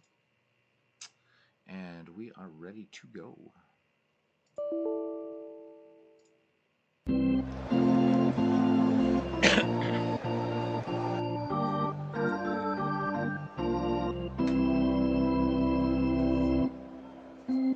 Yeah, Bernie, I'm going to catch as much as that game. I can at least catch the first 40 minutes tomorrow, so looking forward to it.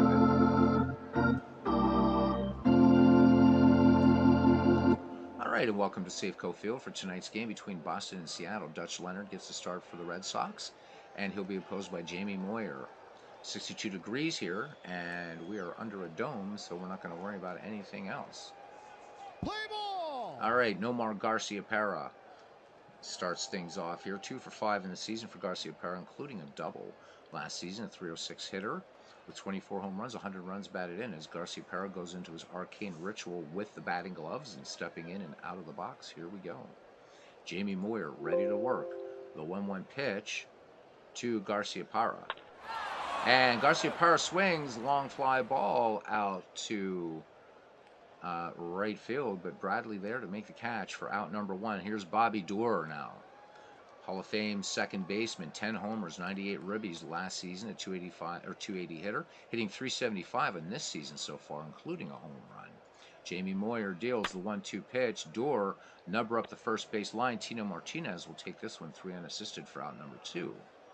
And here he is, Teddy Ballgame, 2 for 8 in the season, including a home run and a double. 354 hitter last year with 33 homers, 120 runs batted in. Teddy Ballgame in the box, lefty-lefty matchup. Jamie Moyer with the 2-0 changeup.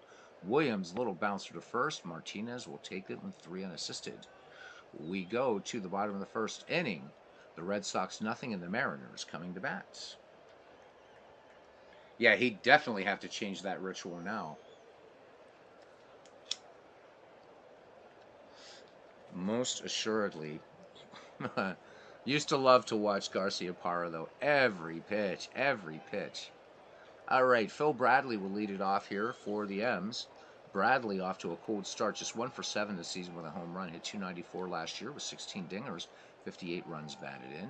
Dutch Leonard with the 0-2 delivery to Phil Bradley. Swing and a miss. Dutch Leonard picks up the strikeout. We need to do a player of note in this game as well. And damn it, these are so hard to pick. I have no idea. Dutch Leonard. I think we'll do Dutch Leonard. All right. So here's Carlos Guillen, shortstop. He is off to a 3-9 start with a home run, solo home run. And Guillen ready. Dutch Leonard deals. Guillen sends this long fly ball to left field. Williams back in the corner, making a fine running catch for the second out of the inning. And here's Edgar Martinez. Martinez, 3-8 with a 375 average. He has gone yard twice and has 4 runs batted in on the season. 342 last year with 29 taters. Dutch Leonard winds and deals. Martinez swings. Fly ball to left field. Ted Williams camps under it, and that will be final out of the play. And here is the inning. We go to the top of the second. We are scoreless in Seattle, sleepless in Seattle, as Mo Vaughn steps to the plate. Mo, 2 for 9, has an RBI. Last year, a 315 average, 45 home runs, 115 runs batted in. Jamie Moyer ready to deal now. The lefty's 1-1 delivery, changeup, plunks Vaughn, and that seemed flashed injury. I don't know. See who's playing it. Reduced effectiveness here. So really, I don't think Mo Vaughn is going to be that injured by a changeup. So there we go. So Vaughn at first, and Dewey Evans to the bat now. 0 for 3 start for Dewey, but last year 29 dingers, 97 ribbies, a 291 average. Jamie Moyer deals the full count.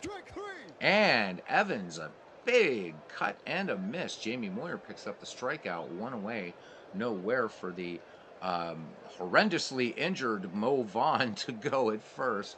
And here's center fielder Fred Lynn. So Lynn hitting 333 in the season with a double. Last year, 303 average, 22 home runs, 82 runs batted in. And there's MV finally. Good. Ted Williams is the only player in history that won the career Triple Crown over the course of his career, 1939 to 1960, says Bernie. He led the American League in home runs, runs batted in, and average. I never knew that, Bernie. That is wild. What an amazing stat. Thank you, Bernie.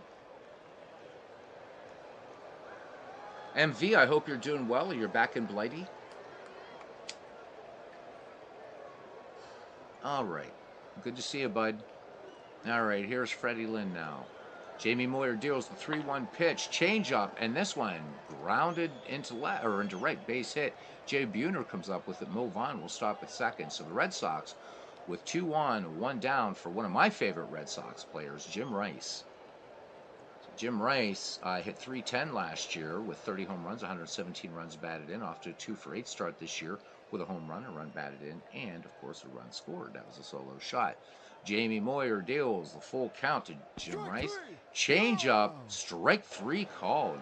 So Moyer picks up his second strikeout, and this is our second game of a doubleheader. The first one, the A's defeating the Orioles 2-1.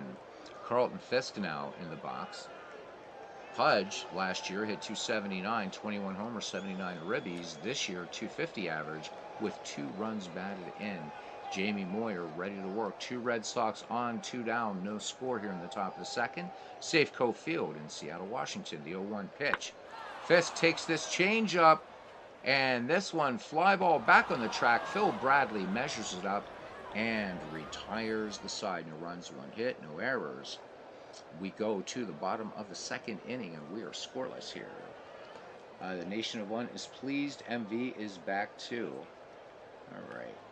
Nothing like reading baseball encyclopedias for entertainment. How about it? I saw a stat, and it was about home run games. And I think I'm going to have to, because I was going to ask it as a trivia question for you guys. So I need to find it. There are 3 players in the above 500 home run club that never hit 3 home runs in a game. That was the question. So there you go. Put on your thinking caps. All right, Jay Buhner will lead it off. Jay Buhner, the original baseball grunge guy. I always thought Jay Buhner should have been a member of Stone Temple Pilots. All right. Buhner hit 34 home runs last season, hit .267 with 90 runs batted in.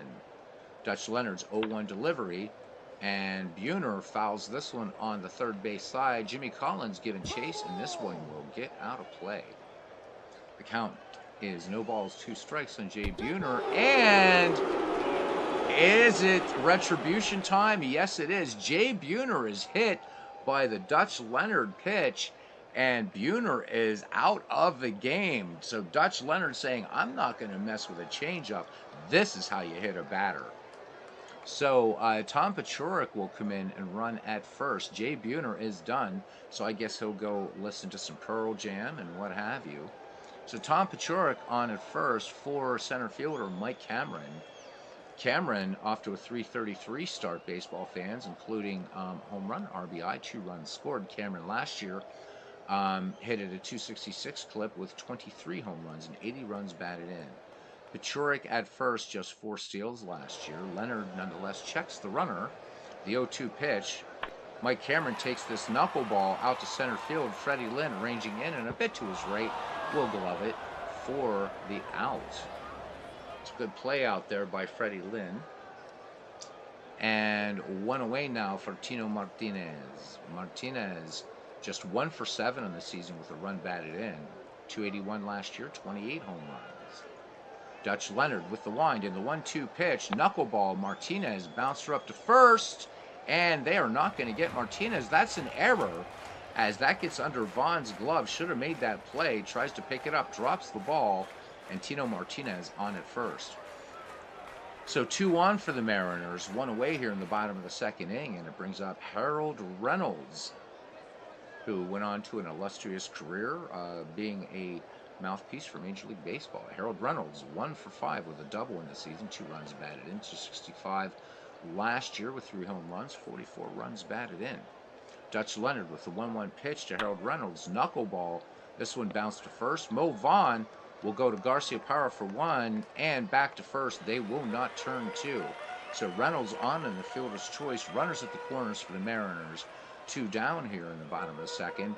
for third baseman Jim Presley, 1 for 7 with a home run and a run batted in. Presley, 254 last year and went yard 24 times, batted in 76. Harold Reynolds at first with 29 stolen bases, but I'm guessing he's going to do modern baseball and not try to steal. Dutch Leonard deals, and indeed he won't. And they had a pitch out, but nothing going. So Boston Battery watching for that. The 1-0. Presley sends this one out to left field in the corner. Teddy Ballgame makes the catch. For out number 3, we go to the third, and we are scoreless. And we will now do our player of note. In this one, the last game, it was Al Simmons. And this one will be Dutch Leonard. Hopefully not as long of a write-up for him. So, MV, I know you've been away. What I'm doing now in these games is I'm featuring a player and using the Biographical Encyclopedia of Baseball most times. We just talk about this player a little bit. So, Dutch Leonard, we don't talk about a lot of pitchers on here, and why not? Let's bookend it. Since Al Simmons hated pitchers, let's talk about a pitcher this time. So, big clue, plug your ears. At least this is a short one. Here we go. Dutch Leonard, real name was Hubert Benjamin Leonard. He was born April 16th, 1892 in Birmingham, Ohio. He died September 11th, 1952 in Fresno, California. He made his Major League debut April 12th, 1913 with the Boston Red Sox. He was a lefty both ways, and he was 5 feet 10 and a half, weighed 185. Hubert Dutch Leonard, the first Dutch Leonard to play in the big leagues, posted the lowest earned run average in history, .096 in 1914. He is also remembered for his controversial game-fixing charges. That's who it was. I was right.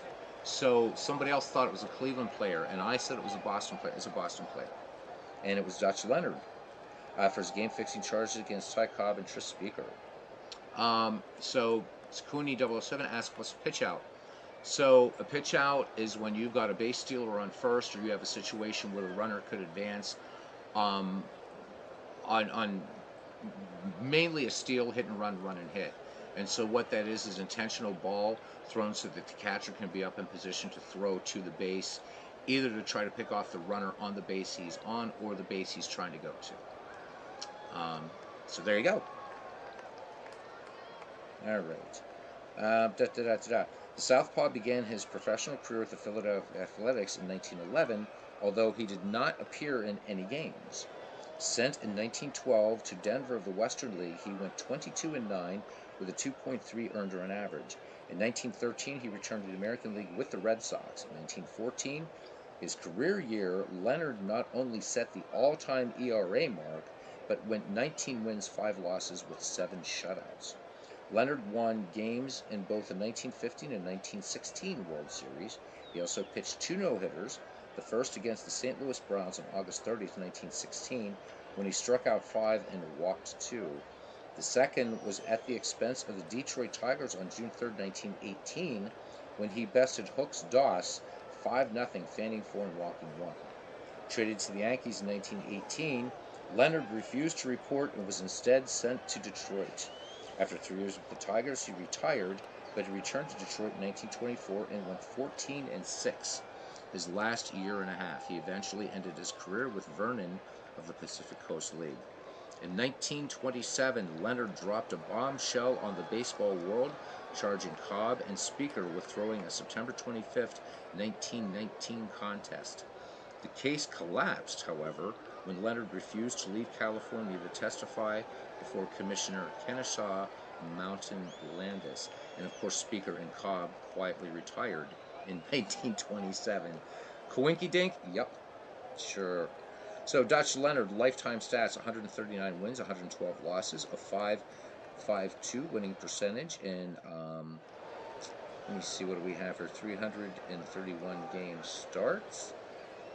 He pitched 33 shutouts in his career, 2,192 innings pitched. He walked 564 batters, struck out 1,160, and a lifetime 2.76 earned run average. So there we go. Dutch Leonard, the guy who ratted on Cobb and Speaker and had one hell of an ERA, 0.96.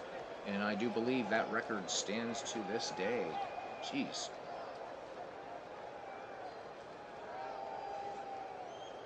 Big Clue says he only has to have his ears plugged when Rob Manfred or Jane Forbes Clark make a public announcement. All right, so here is Jimmy Collins, another player worthy of talking about, but we will not do that today. Jimmy Collins, longtime third baseman for these 1910s Red Sox. Jimmy Collins, 284 average last year with 5 triples, 16 home runs. Pretty good pop there for Jimmy Collins. 91 ribbies, but he's off to an 0-4 start now.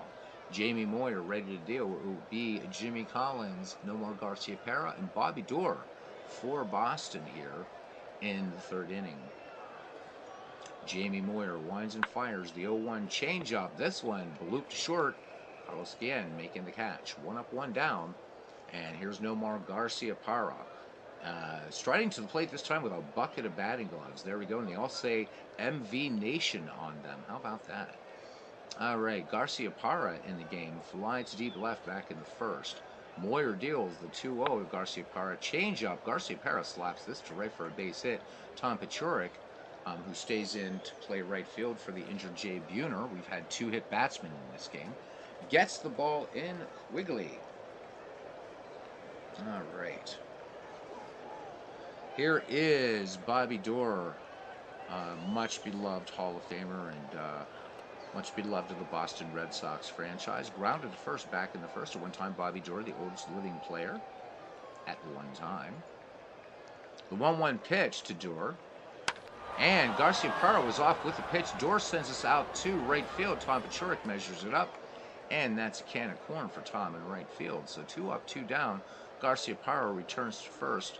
And here's Teddy Ballgame, nothing for 1. And I know Bernie is waiting for Ted to jack one out of here. Let's see what the Splendid Splinter does. Payoff pitch to Williams. Change up, and Williams hard hit ball into center field. That's going to be a double. And Williams picks up an RBI double as Garciaparra scores, and the Red Sox take an early 1-0 lead here in the top of the third inning. So not quite the home run, but I'm sure Bernie will take it. Here is Mo Vaughn now. And he was hit by a little changeup by Jamie Moyer, and then Dutch Leonard came back and fired a fastball at Jay Buhner. Mo Vaughn still in the game. Jay Buhner back there, again, listening to Stone Temple Pilots and playing some Magic the Gathering. So some 90s references there, kiddos. Williams on at second, 2 away. Boston leads 1-0. Jamie Moyer with the 0-2 pitch. Vaughn, little changeup. Guillen coming in on that, and they get Vaughn for the final out of the game. But 1 run, 2 hits, no errors, and a runner left on. We head to the bottom of the third. The Boston Red Sox 1 and the Seattle Mariners 0. Each team 1-1. Early going here. Dan Wilson will lead things off, and then back at the top of the order, Bradley and Guillen for the M's. Dan Wilson 0 for 7 on the season. Last year, a 267 average with 9 home runs and 50 runs batted in. Dutch Leonard with the 2-0. And this knuckleball out to Jimmy Collins, taking it on the hop, on to Mo Vaughn for the 5-3 putout. They are not happy here at Safeco, but it is what it is. Here's Phil Bradley. He is nothing for 1. Struck out back in the first. Dutch Leonard into the wind, and a little floater. This one up the third base line. Jimmy Collins gloves it and gracefully tosses on across the diamond to Mo Vaughn. 2 up, 2 down now for Carlos Guillen.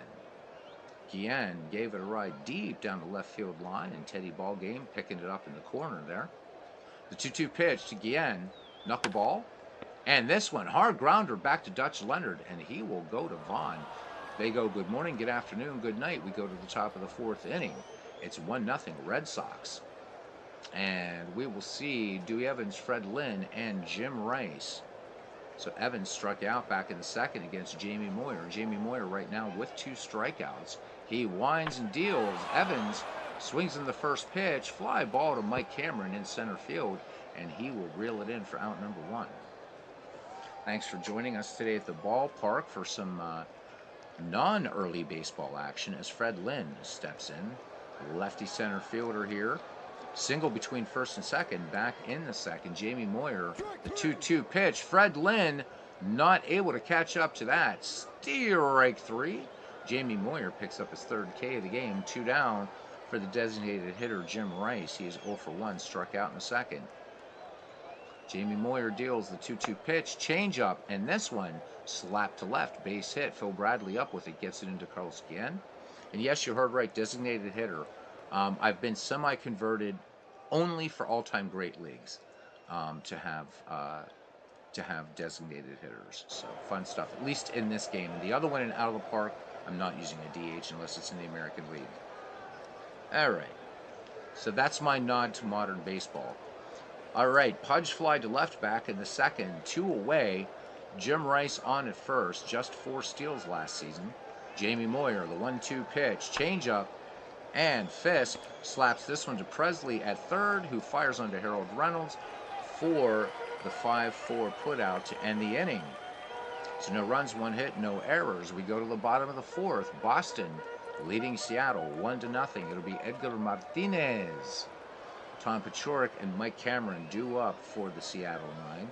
Martinez flied to deep left back in the first. Leonard into his wind in the 3-1. And this fastball will miss just low and inside, and Edgar Martinez draws the walk. So a runner on. Edgar not known for his speed, just 5 steals. Probably a little faster, though, than Mike LaValliere. Tom Paciorek making his first plate appearance of the season, again in for the injured Jay Buhner. Dutch Leonard deals the 1-0 to Paciorek. And Martinez off with the pitch. How about that? Edgar Martinez taking the chance, and an errant throw into center field by Pudge allows Edgar Martinez to move to third. So the M's looking to tie it up here, and that potential tying run just 90 feet away. And we just talked about Edgar Martinez only being slightly faster than Spanky LaValliere, who I did get to see steal a base. So there we go. It's a steal and the error by Fisk. All right, from the stretch, Dutch Leonard deals the 1-1 to Tom Paciorek. Knuckleball, this will be deep enough to score the runner. Fly ball to left field. Ted Williams measures it up, makes the catch, and Edgar Martinez will tag and trot home. And we are now tied at 1 here in the bottom of the fourth. So Seattle having something to cheer about. Mike Cameron, 0-for-1. He flied to left center back in the second. Big Clue remembers, or Big B remembers Mike LaValliere fans. Big Clue says, like Marlins fans, MV Nation is an army of one. So, MV, you'll be happy to know you have not been ejected from any games of late. So that's nice to know. All right, Dutch Leonard with the 0-2 pitch to Mike Cameron. Knuckleball in there on the outside corner. Cameron completely flummoxed by that bit of sleight of hand from Dutch Leonard. So 2 away and a run in here in the fourth for Seattle, and it brings up Tino Martinez. He was safe in an error back in the second. This is one feature I will always love about Action PC baseball, is knowing what the runner did and being up here in the scoreboard and seeing what happened each innings. 2 features I really wish Out of the Park baseball had. All right. Dutch Leonard into the wind, the 0-2. Tino Martinez, little roller to move on. He can basically just saunter over to first for that one. All right, 1 run, no hits. Ouch. 1 error. We've played 4 here in Seattle, and we are tied at 1. Jamie Moyer will face Jimmy Collins, Nomar Garciaparra, and Bobby Doerr for the Boston Scarlet Hose. Collins lined to short back in the third. Jamie Moyer at 70 pitches now. He has fanned 3. Moyer deals the 0-1 changeup. Collins sends this one to center field. Mike Cameron, trotting in about 10 paces, will make a little basket catch for out number 1.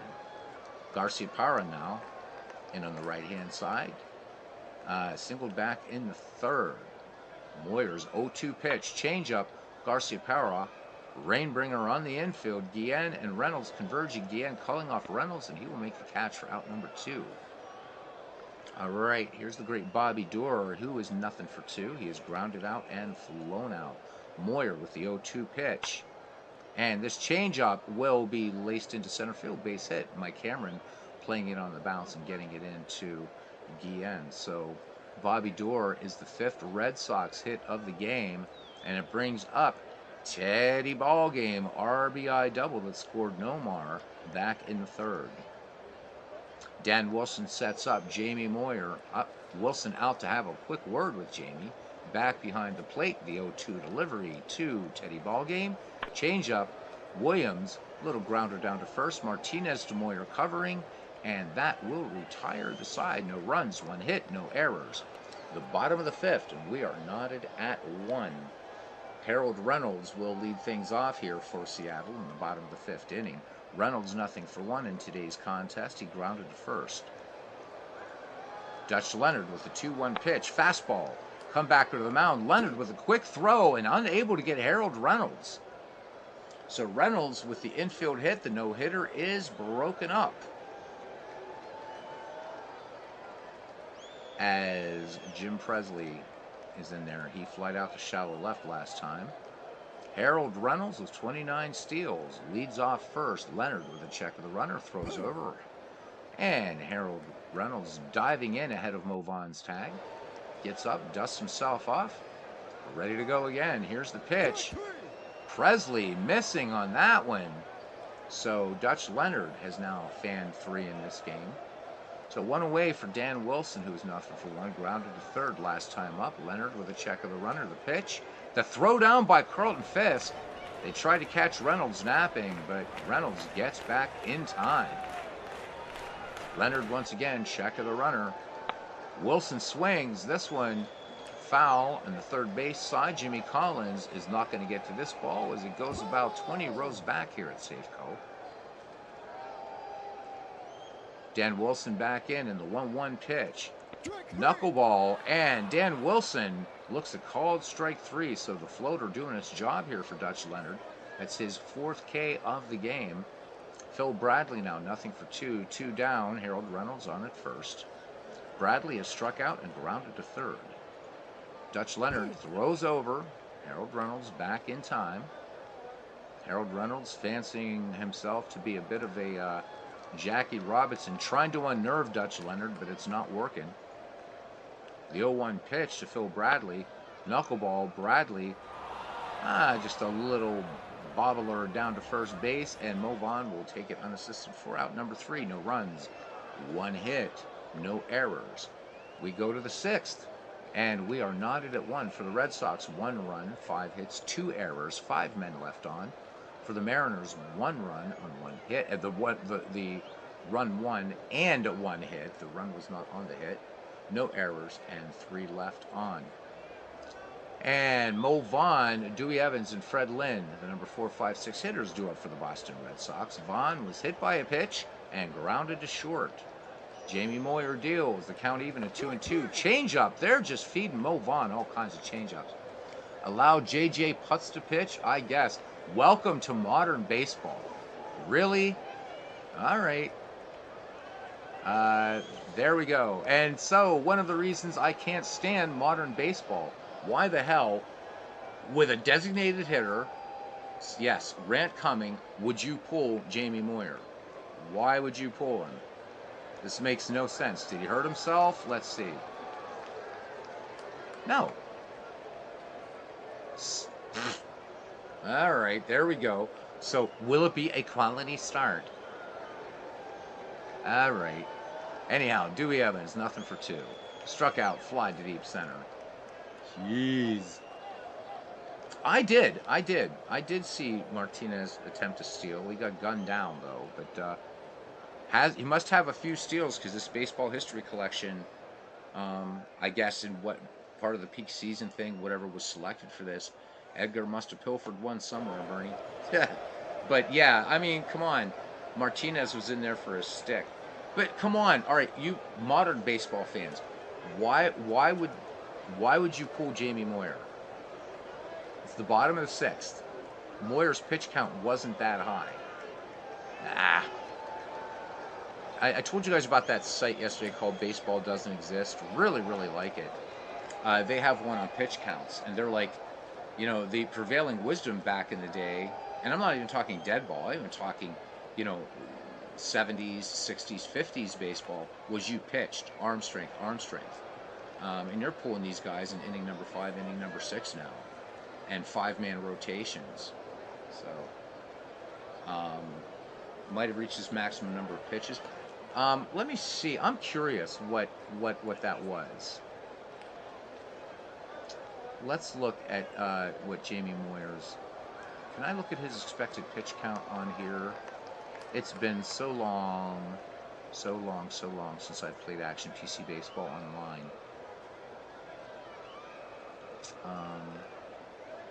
It's probably not on this screen, but I'll have to look and see. Wow. But that expected pitch count, I mean, it's a 1-1 tie, right? Jamie Moyer, I mean, he's been touched up for 5 hits. That's it. I don't get it. If that was Christy Mathewson, buddy, or that was old Haas, he'd still be in there. All right. I'm done now. Here's J.J. Putz. The 1-2 pitch comes in, and he strikes out Darrell Evans for the second out of the inning. All right. Freddie Lynn is 1 for 2. With a single, the 2-1 pitch. And Fred Lynn swings. Long fly ball to right field. But Tom Paciorek has that one easily to retire the side. We head to the bottom of the 6th. We're still knotted at 1. Check the box score. All right. Thank you, Bernie.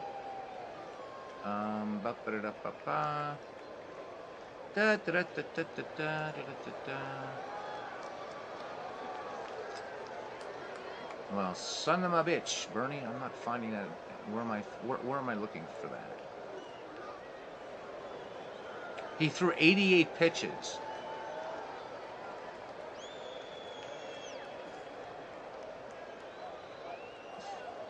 That's weird. I don't know. We'll look after the game. That's bizarre. Yeah, Big Clue says he can't understand why Action PC would pull him, but he can justify why modern baseball might. Yeah. This makes a game. It could be either universal pitch count settings and advantage tools. Could be. That's just, but that looks so much like what you would see in modern baseball, and this whole quality start bullshit. Hey, I'm no broadcaster, so I can say bullshit. Dutch Leonard deals now to Carlos Guillen. And Guillen bounces this to his opposite number, Garcia Parra, with a nice play over to Mo Vaughn for out number 1. Here's Edgar Martinez. Still love the game. What can you say? Here's Leonard's 1-2 pitch.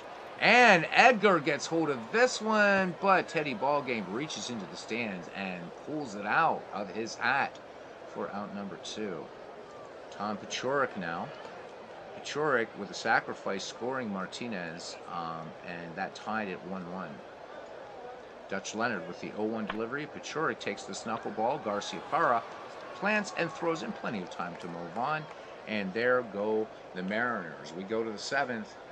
We are knotted at 1. MV says, or his individual setting in action, not sure. Playing extra. No, this is a league game. Yeah.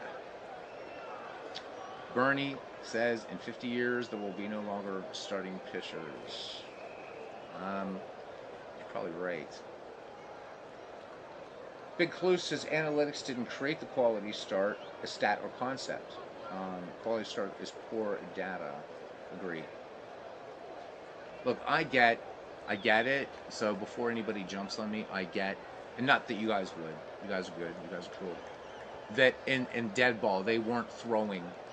Well, some pitchers were, but it wasn't constant fastball, overpowering. I get that. But once you got into the live ball era, you weren't getting pitchers pulled in the 5th or 6th inning. You were still getting complete games. Carl Hubble, my God, look at what the screwball did to his arm. I mean, this guy's pitched, and they weren't. They had to bear down. When the home run became a thing, thanks to George Herman Ruth, they had to bear down. Uh, Bob Gibson. Let's see, Bob Gibson. How many quality starts do you have? And I know I'm realizing I'm talking about legends here, but even ones that weren't so much. This I mean, guys, you follow it more than I do. How many complete games in the major leagues in 2023? How many? About as arbitrary as useless as Macaulay Valley of a winner save, honestly. Pitchers will come in and pitch 2 innings of 100-mile-an-hour fastballs. Yep. Remember the Nasty Boys, Rob Dibble. I saw a game where Rob Dibble, I think, pitched 3, and by the 3rd inning, he was just. And again, I get it. You're bringing that kind of heat, but I don't know. I just don't see why Jamie Moyer was pulled. That's just kind of weird. Anyhow, he's flogging the dead horse. It's done. All right, J.J. Putz. What a name. Gotta love it. This one rounded on the right-hand side. The count, no balls, 2 strikes. On Jim Rice, here's the pitch. And Jim Rice, this went in just below the belt. Nice split-finger fastball by J.J. Putz. I wonder how much he was picked on for that name, especially if your Yiddish is decent. All right, Carlton Fisk is 0 for 2. And the 1-2 pitch, and Pudge swings. High fly ball, but routine into left field. Phil Bradley will pull it down for out number 2. Steve Dolkowski, yes. Yep, sure do, Bernie.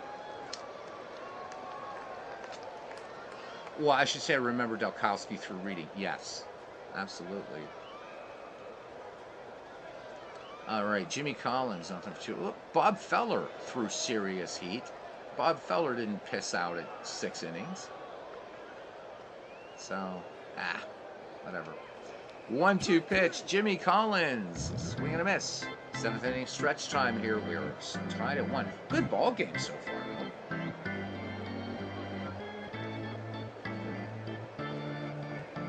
So, Big Clue says, I don't disagree regarding Moyer because the data AI for that decision isn't transparent again. Yep. Yeah, you're right. I mean, it's just, I guess I'm not picking on Action PC so much as this is just what I see in modern baseball. And, I don't know. It's not the same game when I was a kid, that's for sure. It's not the same game when any of us were kids. All right, Mike Cameron will lead things off here. Nothing for 2. He's flown out and struck out. Dutch Leonard with a 3-1 delivery. Knuckleball missing. High and outside, and Mike Cameron will get the free pass. 24 steals, and he has 1 steal this season. Tino Martinez, nothing for 2. He was safe on an error back in the 2nd inning. Leonard throws over. Mike Cameron is safe ahead of the Vaughn tag. Dutch Leonard deals the 0-2 pitch to Tino Martinez. Fastball in there. Called strike 3. Dutch Leonard has struck out his 5th batter. Dutch Leonard at 84 pitches now. Here's Harold Reynolds, 1 for 2. Almost said Harold Baines. Infield single back in the 5th for Harold Reynolds. Dutch Leonard deals the 3-1 pitch. Knuckleball. Knuckleball misses. It will do what it wants. It's a 2 aboard for the M's, 1 down. Threatening here now as Jim Presley is in there. He struck out his last time up. Dutch Leonard with the delivery. And first pitch swinging. Presley sends this one to center field. Freddie Lynn calling off Dewey Evans to make the catch. Cameron fakes going to 3rd. He will hold. So 2 down. Dutch Leonard looking to get out of a little mini jam here and preserve this 1-1 tie. Dan Wilson is nothing for 2. Struck out his last time up. Dutch Leonard with the 1-1. Wilson, base hit over short into left field. Cameron rounding 3rd as Teddy Williams comes up with the ball. And that will be an RBI by Dan Wilson. Mike Cameron comes in to score, and the Mariners now lead this one 2-1, bottom of the 7th inning.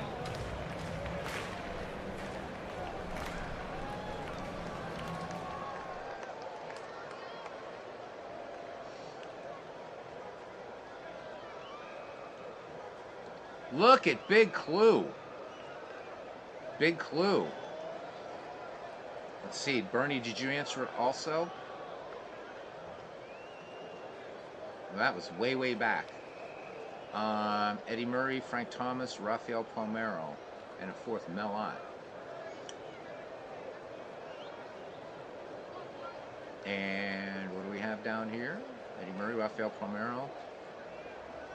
These guys are so smart. You guys are so smart. Big Clue says, much love to Harold Baines. Way better hitter than Harold Reynolds as an analyst. Yes. Yeah, he was. He is. Nah, I can't. Come on. I mean, you know, Baines was a 301 hitter. Damn it. That's nothing to sneeze at. That's nothing to sneeze at. It really, really isn't. Harold Baines. He did what none of us ever did. Right? I mean, what a career. What was it? Was he a 301 hitter or something like that? Whatever, stayed in the majors. I mean, come on, let's face it. Yeah. But yeah, Harold Reynolds, you're right. All right.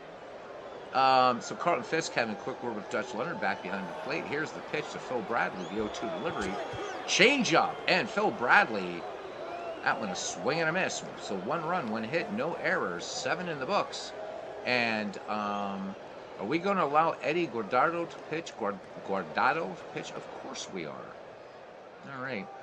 So pitching change. And are we going to allow Freddie Garcia to play right field? Of course we are. So defensive changes. Freddie Garcia now in. Tom Paciorek out.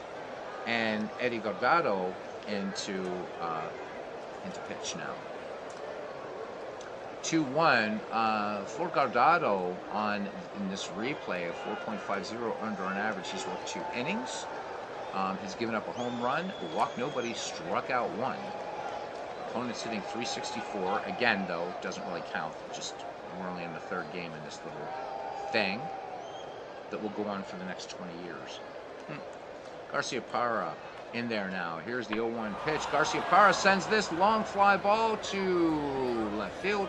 But Phil Bradley has it at the line. 1 up, 1 down now. And number 2 hitter, Bobby Doerr.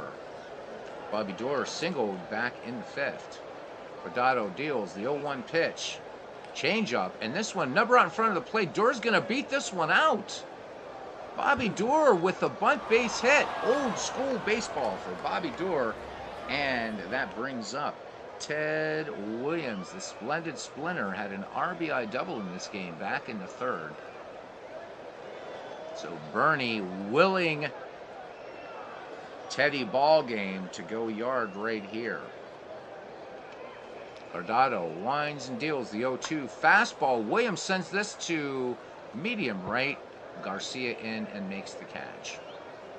So 2 down. This has been a good ball game, though, all told. Good tight one, 2-1. Mo Vaughn, nothing for 2. Let's see if he gets another changeup.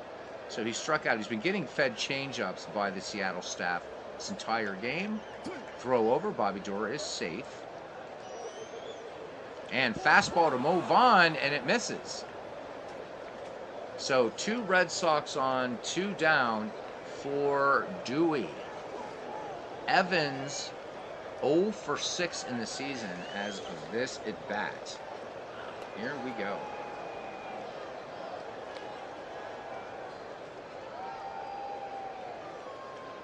Yep, Williams just getting under that ball, Bernie. All right. Guardado ready to deal. The 2-2 pitch to Darrell Evans. Curveball, and this one down the right field line, and Freddie Garcia making the catch in the stands. So the Red Sox put up a minor threat, but do not score. We go to the bottom of the 8th. The Mariners 2, the Red Sox 1. So one of these teams will go a game below 500. Carlos Guillen will lead it off here. Again, nothing for 3 on the day. Dutch Leonard winds and fires the 1-2 pitch. Curveball in there, and Leonard has fanned 7. All right, Edgar Martinez, nothing for 2. Edgar with a stolen base in this game, too, by the way. And here is the pitch. Edgar swinging on the first pitch. Freddie Lynn back toward the track, makes the catch. So 2 up, 2 down. Freddie Garcia making his first plate appearance of the season. Last year hit 230 in limited action, just 100 at bats, 5 home runs, 14 runs batted in for him. Bases empty, 2 away. When we go to the Boston ninth, we'll see Fred Lynn, Jim Rice, and Carlton Fisk. Very deep lineup here for Boston. Dutch Leonard deals the 2-2 pitch. Freddie Garcia, swing and a miss, strike 3, and Kazuhiro Sasaki will now come in to pitch here in the ninth for the Seattle Mariners. Freddie Lynn is 1 for 3. The Red Sox down 2-1. So Lynn singled back in the first. Sasaki ready, the 2-2 pitch. Fastball, Freddie Lynn, swing and a miss, unable to catch up to that heat. 93 on the gun. Jim Rice, 1 for 3. Jim Rice has a single, and he has been fanned twice. Sasaki winds and fires the 2-0, split fastball. Great play by Ozzie Gann. Diving stop, throws from the knees and gets Jim Rice for the 6-3 putout. And it's down to Pudge Fisk, who is nothing for 3. He's flown out twice, grounded out. Sasaki has the sign from Dan Wilson. The 3-2 pitch, fastball. This should end the ball game. Grounded to third. Jim Presley in the room service bounce on to Tino Martinez. And that's your ball game. The Seattle Mariners take this one from the Red Sox. Quick game recap here for the Seattle Mariners. They go to 2-1, 2 runs, 2 hits, no errors. The Boston Red Sox 1-2 now, 1 run, 6 hits, 2 errors. Dutch Leonard goes to 0-1, and good old J.J. Putz gets the win, and he goes to 1-0. Let's have a quick look at pitching. Dutch Leonard actually turned in a fine performance today. Only 1 earned run, worked 8 innings, walked 3, struck out 8. So hold your head high, Dutch. You got a 1.13 earned run average. Jamie Moyer went 5 1/3 innings, 5 hits, 1 run. It was earned. He struck out 4, ERA of 1.69. J.J. Putz picked up the win, worked 1 2/3 innings, and fanned 3. Guardado worked an inning in relief, walked 1. And Sasaki picks up his 2nd save of the season, worked an inning, and struck out 1. And our player of the game is Jamie Moyer. Jay Buhner was injured on he was hit by Dutch Leonard. All right. So that was fun. Whew. That was fun. Unexpected doubleheader. So thanks, guys, for coming in. Hopefully next Saturday, try to work around Dwayne and Bernie for their games, because they usually do games on Saturdays. Dwayne Martz does games all the time, which is awesome. He's getting to the end of that 1961 replay, and I think deserves a huge kudos for that, to do a season replay of 2 teams, and even in a digital format, that's a lot of work. So awesome for our friend Dwayne. You're welcome, Bernie. Thank you. All right, guys. So till next time we meet, let me say my thank yous to Bernie Strom, to Big Clue, who I haven't seen in too long of a time, my friend. We got to chat soon. To MV, to the heart and soul of this channel, Cousin Ken Castro. To Cooney 007, who's doing some really good stuff on his channel, Inside Pitch PC Baseball. Do check that out, guys. Just called a game today, and it was a good one. Not going to spoil it. Go watch it. It's a good one. Doug Hunt, thank you for coming in today, Doug. Really do appreciate you stopping by as well. Larry Rice, who was also first in the ballpark and has joined our Discord. So, see you guys around the batting cage. And Cousin Ken, if it's possible you're around tonight, we can do a 19th century game around 8 or 9 o'clock if you want. But we'll see. All right, guys, see you around the batting cage. Take care, and thank you.